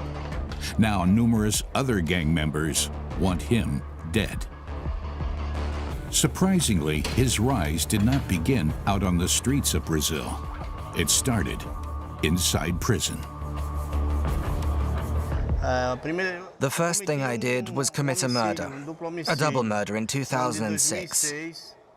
I hired a lawyer to settle a lawsuit about my property located on the edge of a lagoon. This lawyer cheated me out of my money, amounting to $45,000 US, as well as my property. That's when I lost my mind and decided to settle the matter in the worst possible way. I then killed him and his security guard. I was sentenced to 28 years in prison for that. It was the first time I'd ever been arrested and the first time I'd been charged with a crime, a double murder. They sentenced me to 28 years behind bars. A short time later, a gang proceeds to recruit Lyndon in prison. He senses his chance for money and power from within the prison walls. Eventually, he even commissions assassinations from his cell. At the height of his criminal career, he led a life that has little in common with that of a normal inmate. The people who enjoyed my money most are my ex-wives. I had many wives, the most beautiful you can imagine. I have children with some of them, and now they're getting on with their lives. But I had the most beautiful women in the city. That was the only thing that came from my crimes. I only saw photos of the other things. I never got to enjoy flying my helicopter. I never got to drive my huge Jeep. I only saw it all from prison. In the Brazilian criminalista Geraldo Beltrão, Lyndon enjoys the same privileges as everyone else. One of the most important is sunbathing. With few exceptions, this is the only time prisoners are allowed to leave their cells.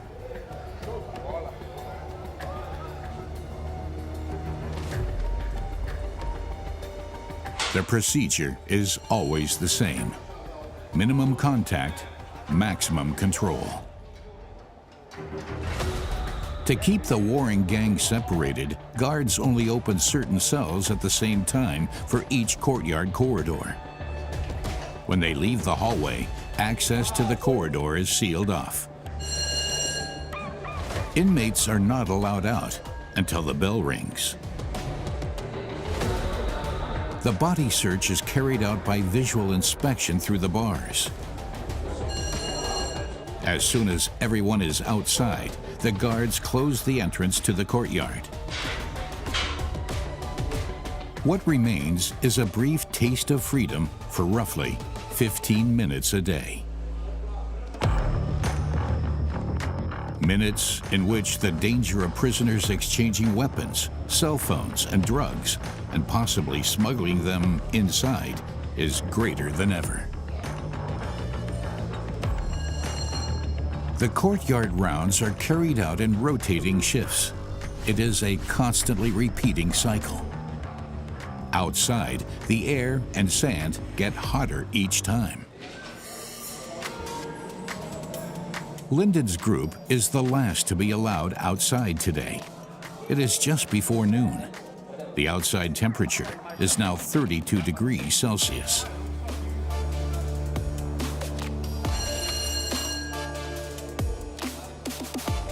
Lyndon has been living in a cell with inmates threatened with death for several years. The reason? When a brutal gang war broke out in 2016, he was ordered to have as many enemies slaughtered as possible. He refuses and falls from grace.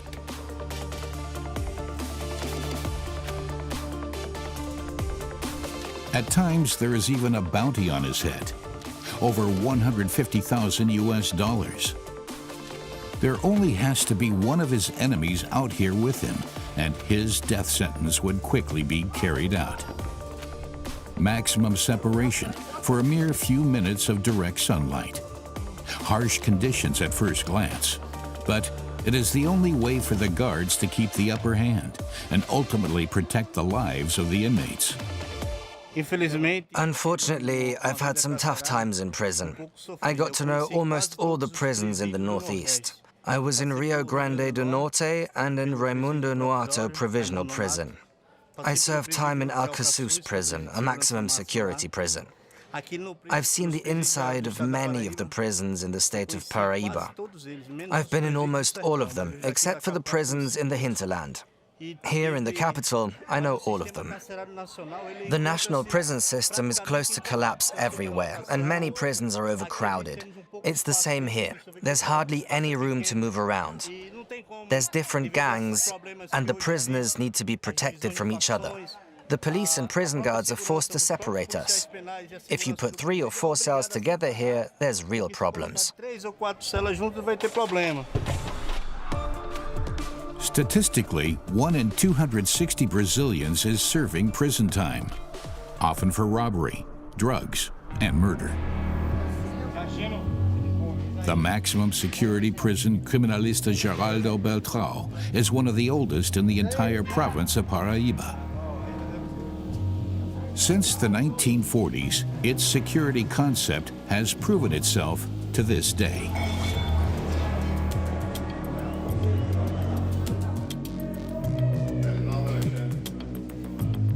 This is an old prison. Right from the outset, it was designed for maximum security. It's the first prison, I think the first or second in the whole state of Paraíba. When it was built according to this model, and it still is today. We continue to follow this model. That's why you can find all of this here.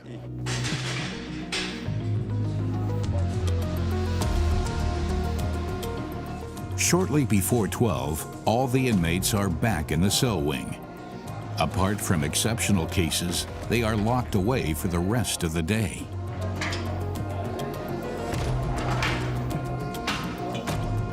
Only one group of prisoners is still allowed to move around freely: the workers.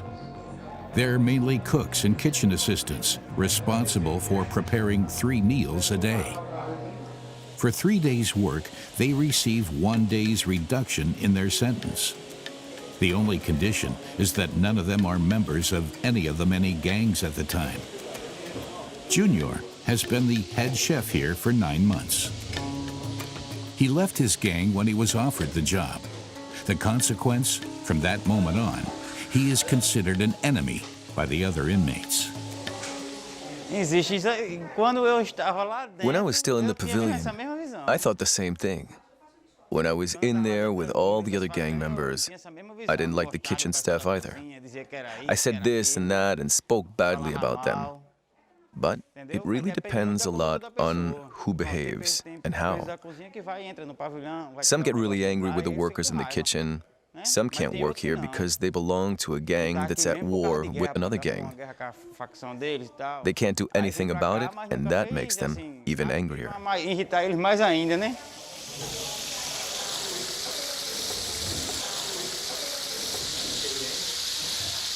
This is another reason why Chef Junior lives strictly separated from the other inmates, together with 9 other workers. Their cell is outside the pavilion. There is considerably more luxury here. More luxury means that everyone sleeps in completely clean beds. And underneath, lots of fans to keep cool.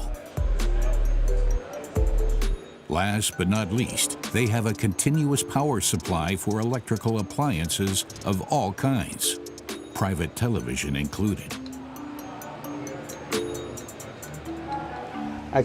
This one is my bed.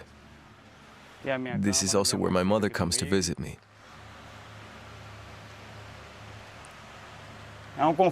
It's much more comfortable than in the other cells. Of course, we work for it and help out too. Every one of the prisoners who belongs to our group makes food for the guards as well as for the prisoners. This is the bathroom in our cell here, and our toilet.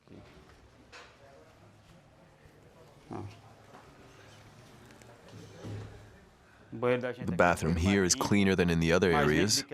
We also managed to get a toilet from prison management because there isn't a proper one inside.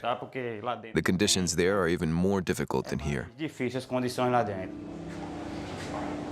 However, even the workers have one thing in common with the other inmates. They are completely isolated from the outside world. The only exception is visiting day. Once a week, family members are allowed to visit them in their cells.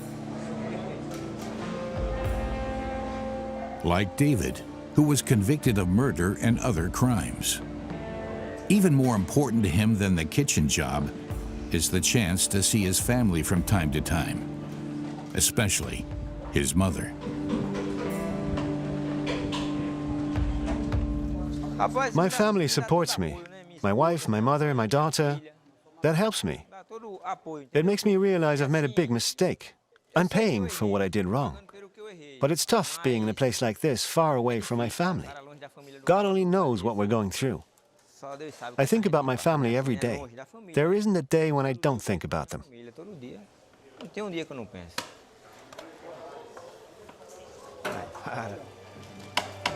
Next Saturday is visiting time again.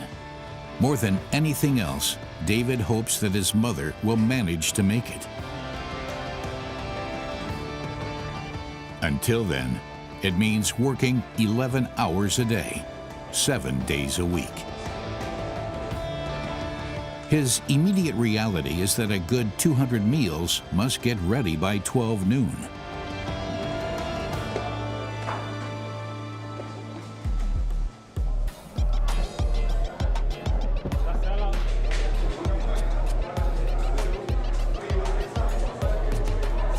Whether breakfast, lunch, or dinner, all meals go directly into the cells. Prisoners don't necessarily have to vegetate in their cells for the rest of the day, unless they want to. These days, the province of Paraíba is increasingly focusing on re-socialization. For some time now, prisoners have had the opportunity to catch up on their school-leaving qualifications behind bars. Discipline and order are important in a prison, but we also offer prisoners the opportunity to socialize until they leave this place. For a while now, there have also been programs like remission through reading. This means writing essays about books they've read, and thereby shortening their prison sentences. I'd lost everything. I thought there is no more life, no hope for a new start. That's when I had my encounter with literature, with this book called Glorious Ruins by an evangelical pastor. The book's message inspired me that I could build a new building in the ruins of my life, solid, with a good structure and a well-made foundation. It's based on prudence and wisdom, so that it can never collapse again.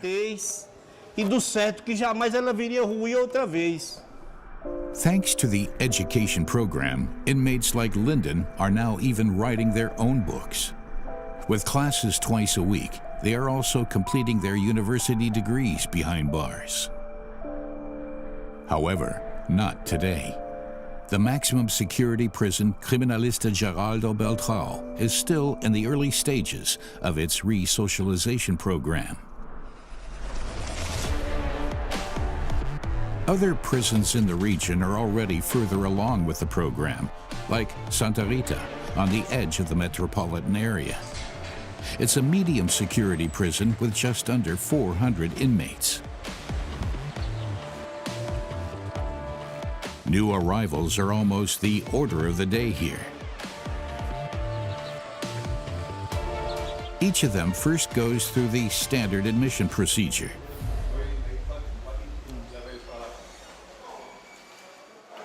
Now we change the handcuffs. Take him to a cell. Go in there, stay there, face the wall.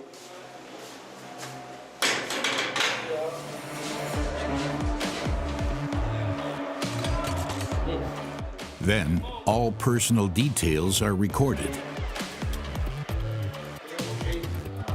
A haircut is next. Only then do the new arrivals move into their new home. It's 8 o'clock in the morning. A new shift begins in Santa Rita. It starts with a morning ritual under the direction of director Carlos. Good morning, everyone. A new day begins, a new shift. Let us ask our Lord Jesus Christ for protection and wisdom for this special day we are embarking on today. So, let's say our daily prayer and then the Lord's Prayer. Let's join hands. Wonderful and eternal God, Father of our Lord and Savior Jesus Christ, above all, we want to praise you for your Son and for all that you have done in our lives. Prison boss Carlos has only been in office for a short time. He and his team have a special task: to modernize the prison system.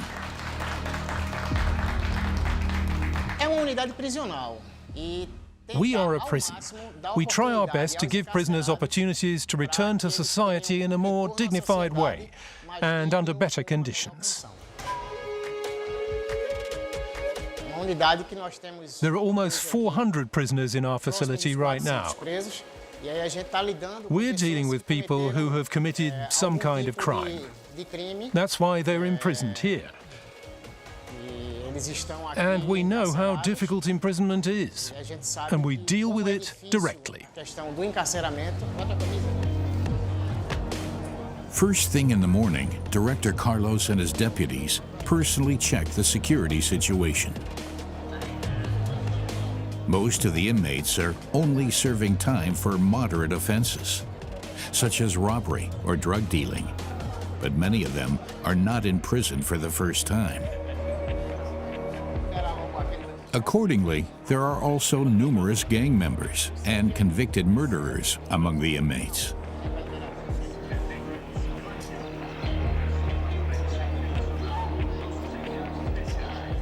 Like Fabio, who this time has been imprisoned for conspiracy to deal drugs.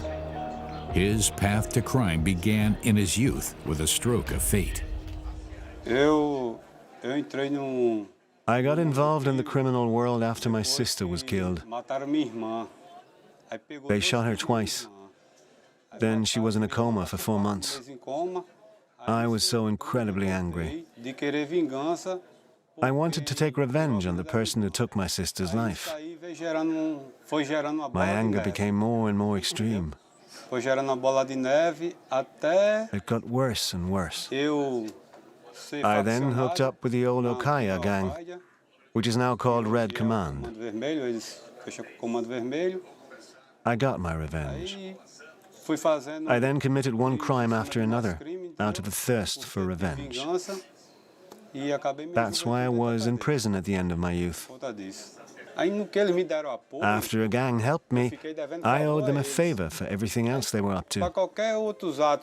Robbery, drug trafficking, and stuff like that. I owed them a favor, so I had to go along with it. Before any re-socialization measures can be initiated in Santa Rita, the day also begins with sunbathing, largely under the same conditions as in the maximum security prison, with one important difference. The guards do not enter the cell block during this time at all. Even the cells are opened by employee inmates. Only then is the siren sounded. Entry to the courtyard is also separated by gangs, but there are more than just a handful of prisoners in the courtyard at the same time. There are dozens. They're secured by barbed wire and watchtowers, as well as an inner wall and a roughly 10-meter-high second outer wall. Due to gang warfare, the murder rate in the capital João Pessoa has recently risen dramatically, by over 14%. The result, 375 deaths in 1 year. Fabio also ended up in prison again, primarily due to this warfare. My own son betrayed me. I gave him everything so that he wouldn't slip into crime. But he got into this life anyway. He and his friends allowed themselves to be influenced. Today, both my son and the Red Command are threatening me. He would love to kill me. He would immediately try to take my life, because they think I'm a danger to them. Despite, or perhaps because of this, Fabio has now managed to graduate from school behind bars. Warden Carlos regards this as a partial success, but his plans for re-socializing inmates are even more far-reaching. We try to show the prisoners that it's important for them to learn something during their time in here. It's important that they work. Why is that? Because when they return to society, they bring something with them. If they enter prison without being able to read and write, they come out with a lot of education. Once they can read and write, we try to get them through high school. If they already have a high school diploma, we then try to give them the opportunity to do a college or a correspondence course. Today, we have around 400 inmates here in the prison. 85 to 90 of them attend primary and secondary school, thanks to our courses. We have 25 and another 22, so 47 in total, who are taking part in other courses, and another 32 who are working. So, out of 400 inmates, we have 30 to 40% who are actively doing something. In the long term, the Brazilian province of Paraíba hopes that these efforts will lead to less violence on the streets and keep inmates from relapsing into a life of crime once released. Miele, for instance, was sentenced to up to 25 years in prison for having sexual contact with a minor, the daughter of his ex-wife. The father of four lives in one of the better-equipped cells. When he's released, he hopes to become part of society again as soon as possible. Also, but not only, with God's help. After my arrest, I went through a pretty difficult time. It's a difficult situation, especially when you're accused of a crime of this nature. It's a crime that society deeply abhors. I take responsibility for the mistake I made, but I believe there is still the possibility of being reintegrated as a decent person back into society. I've tried to re-socialize in the midst of all this, and I've already gone through various stages. At his own request, Miele gets a job in prison shortly after his imprisonment, first in cleaning, then in the kitchen. He has had a new job for a good year now. But he is not allowed to move about freely. In the afternoon, several armed guards accompany him and his cellmates to the workshop.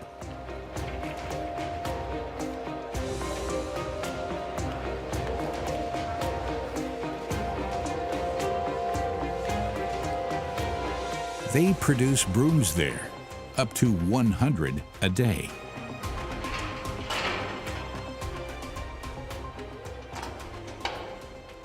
For each one, they recycle up to 17 plastic bottles. The prison then sells the brooms in local stores and other outlets. The prisoners also benefit from this, as do their families. Inmates that work here as apprentices receive a penalty reduction of 1 day for every 3 days they work. That also applies to the person who teaches them. In addition to all that, there is a percentage of money that our families outside receive. I don't know the exact amount. They get it mainly in the form of hygiene items and food allowances. Miele tries to ensure the survival of his family with the help of the re-socialization program, and ultimately to even build a new future for himself. I hope that I can finish university here. I'm working hard for it. I'm in my last year of secondary school, and I hope that I can achieve this dream I now have, to graduate from high school. Then I could go to university and work in the public sector. At some point, I may be able to put a team together and set up my own factory. I really have this feeling, this desire to build a broom factory out there. Jobs in prison. It's an idea that is gradually being implemented in the region. João Alves, Secretary of the Penitentiary Administration of Paraíba, is the one responsible for this. Good morning. How are things here? How are things going? Everything okay? Under his supervision, the prisoners in the province now not only make rooms, they also make children's dolls and even telescopes. There is a saying that prisoners who work do not create any work themselves. So, the best way for us to run a prison is to get the inmates to work and learn. That is our vision. That's why the state government has legally ordered and approved all of this. With re-socialization through reading, for example, we have managed to get prisoners to pass the university entrance exam and study medicine in Campina Grande. And that's just one example. A decree was published this year with this in mind. It creates the possibility for private companies that work with prisoners to set up near prisons or even inside prisons. This allows inmates to work inside our prisons and companies to use the labor of our inmates. These inmates work at their job, earn a better salary, and leave the prisons as skilled workers. Some prisoners in the Brazilian medium security facility Santa Rita are now even working outside the prison walls, in the specially created vegetable garden, under strict supervision. They produce food for the prison kitchen.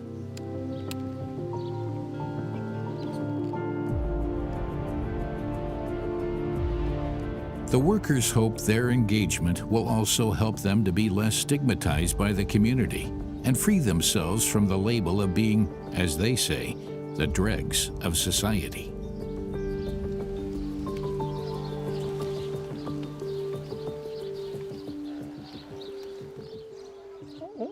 Out here I have, let's say, a kind of freedom under observation. Here we have contact with the outside world. I believe this work is the best chance for us to be socialized again. People out there can see us. They come by and see how we work, and that we want to serve our sentence and change our lives until we can get out of here. The resocialization program is ultimately also a new opportunity for those who have already given up hope of a normal life. They would probably never have had these educational opportunities on the outside. Some inmates have even bigger plans since they began working here.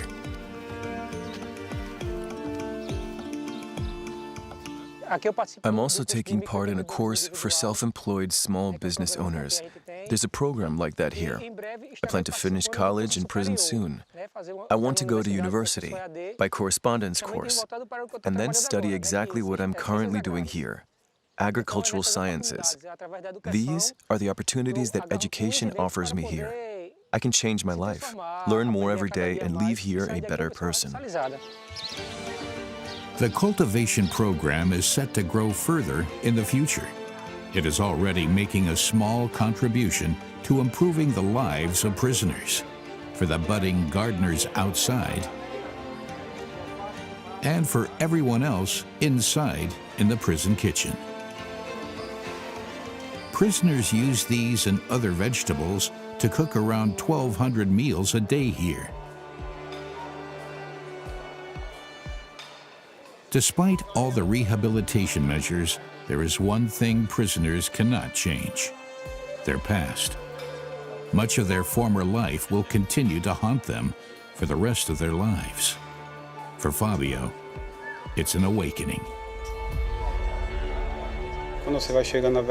When you get older, you realize that crime doesn't pay. It all makes you sick, all the time. You make yourself sick. After the story with my son and what he did to me, I decided to renounce crime and refuse to take any more revenge and all that.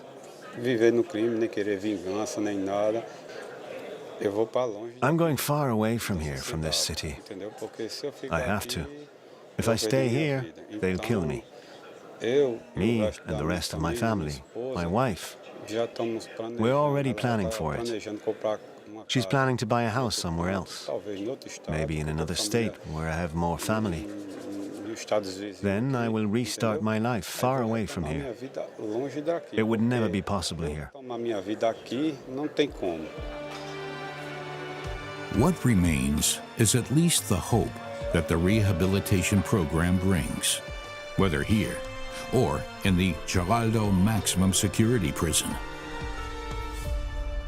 A new day there means, among other things, education lessons and a family visit. Joselda, the mother of kitchen worker David, has made it. Access for relatives is granted in stages, in small groups, depending on the cell. Bom dia, senhora.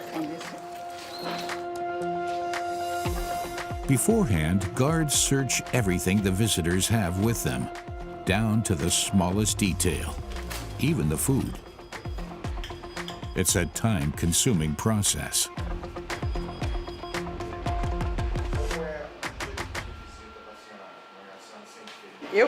I'm so happy to see my son. It's a shame. If I could, I would come every Saturday. What visitors are allowed to bring is precisely defined, and how much.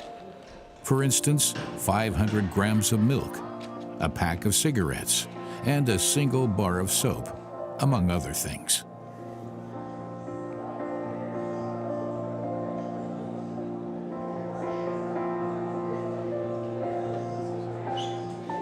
But at this moment, none of that really matters.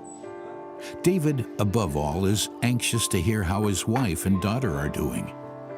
He has survived his many years in prison, not least thanks to the reassurance that they have not forgotten him.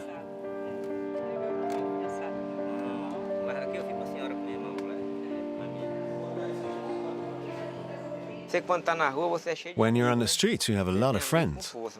You have strong friendships, but when you go to jail, everyone turns away from you. If you don't have your family, you're screwed. There are some cellmates who don't have family. Their daily life is sad. They have no one to talk to. They know that one day when they get out of here, they won't have a home. It's hard to live on the streets. There's nothing to eat. In here, we help each other, the ones who deserve it. We share food, share soap, share everything we need.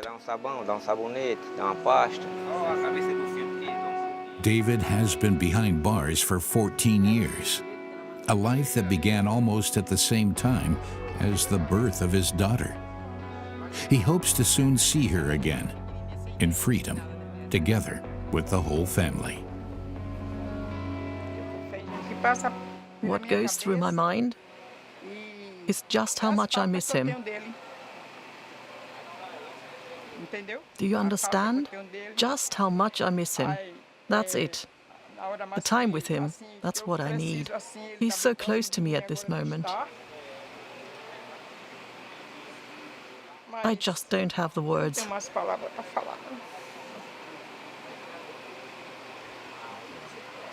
I miss him too much because he is the one who helps me. He's a son and father too. He's just everything. He's mine. He's everything.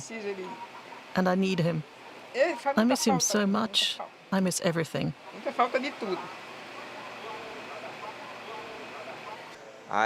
When I get out of here, I will go to my mother's house. My mother lives nearby. Then I can look after my family, my daughter. I may go back to where I used to work. Even if my boss no longer wants me to work there, I will continue to pursue my goals. Even if it gets difficult. I have to. It is a moment full of hope.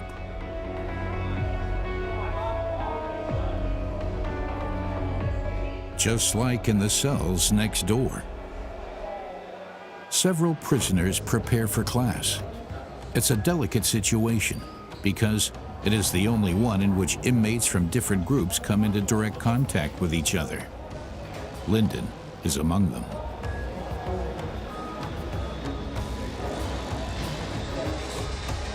The body search takes place in isolation in the corridor leading to the yard. With the exception of this single moment, all inmates move exclusively in handcuffs every step of the way, right up to the classroom. Lyndon hopes to graduate from high school soon. He hopes to work as a writer as soon as he gets out. He has already successfully published his first books. He does not yet know where and how his future will evolve, or more precisely, how he will survive, because to him, one thing is clear. A life in this region of Brazil will never be possible again. I chose literature because I had to find a way to be reborn professionally. They sentenced me to death, and some gang members still want to see me dead.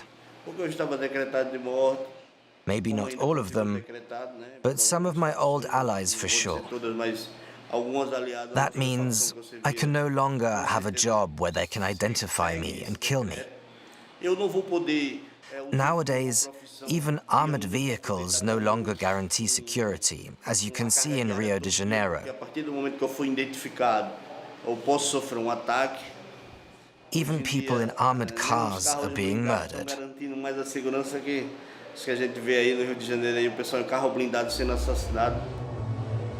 The numerous re-socialization measures do build confidence, but they do not provide security. After many years behind bars, Lyndon, like many other inmates, hopes to soon leave prison once and for all. and take his chances for a new life.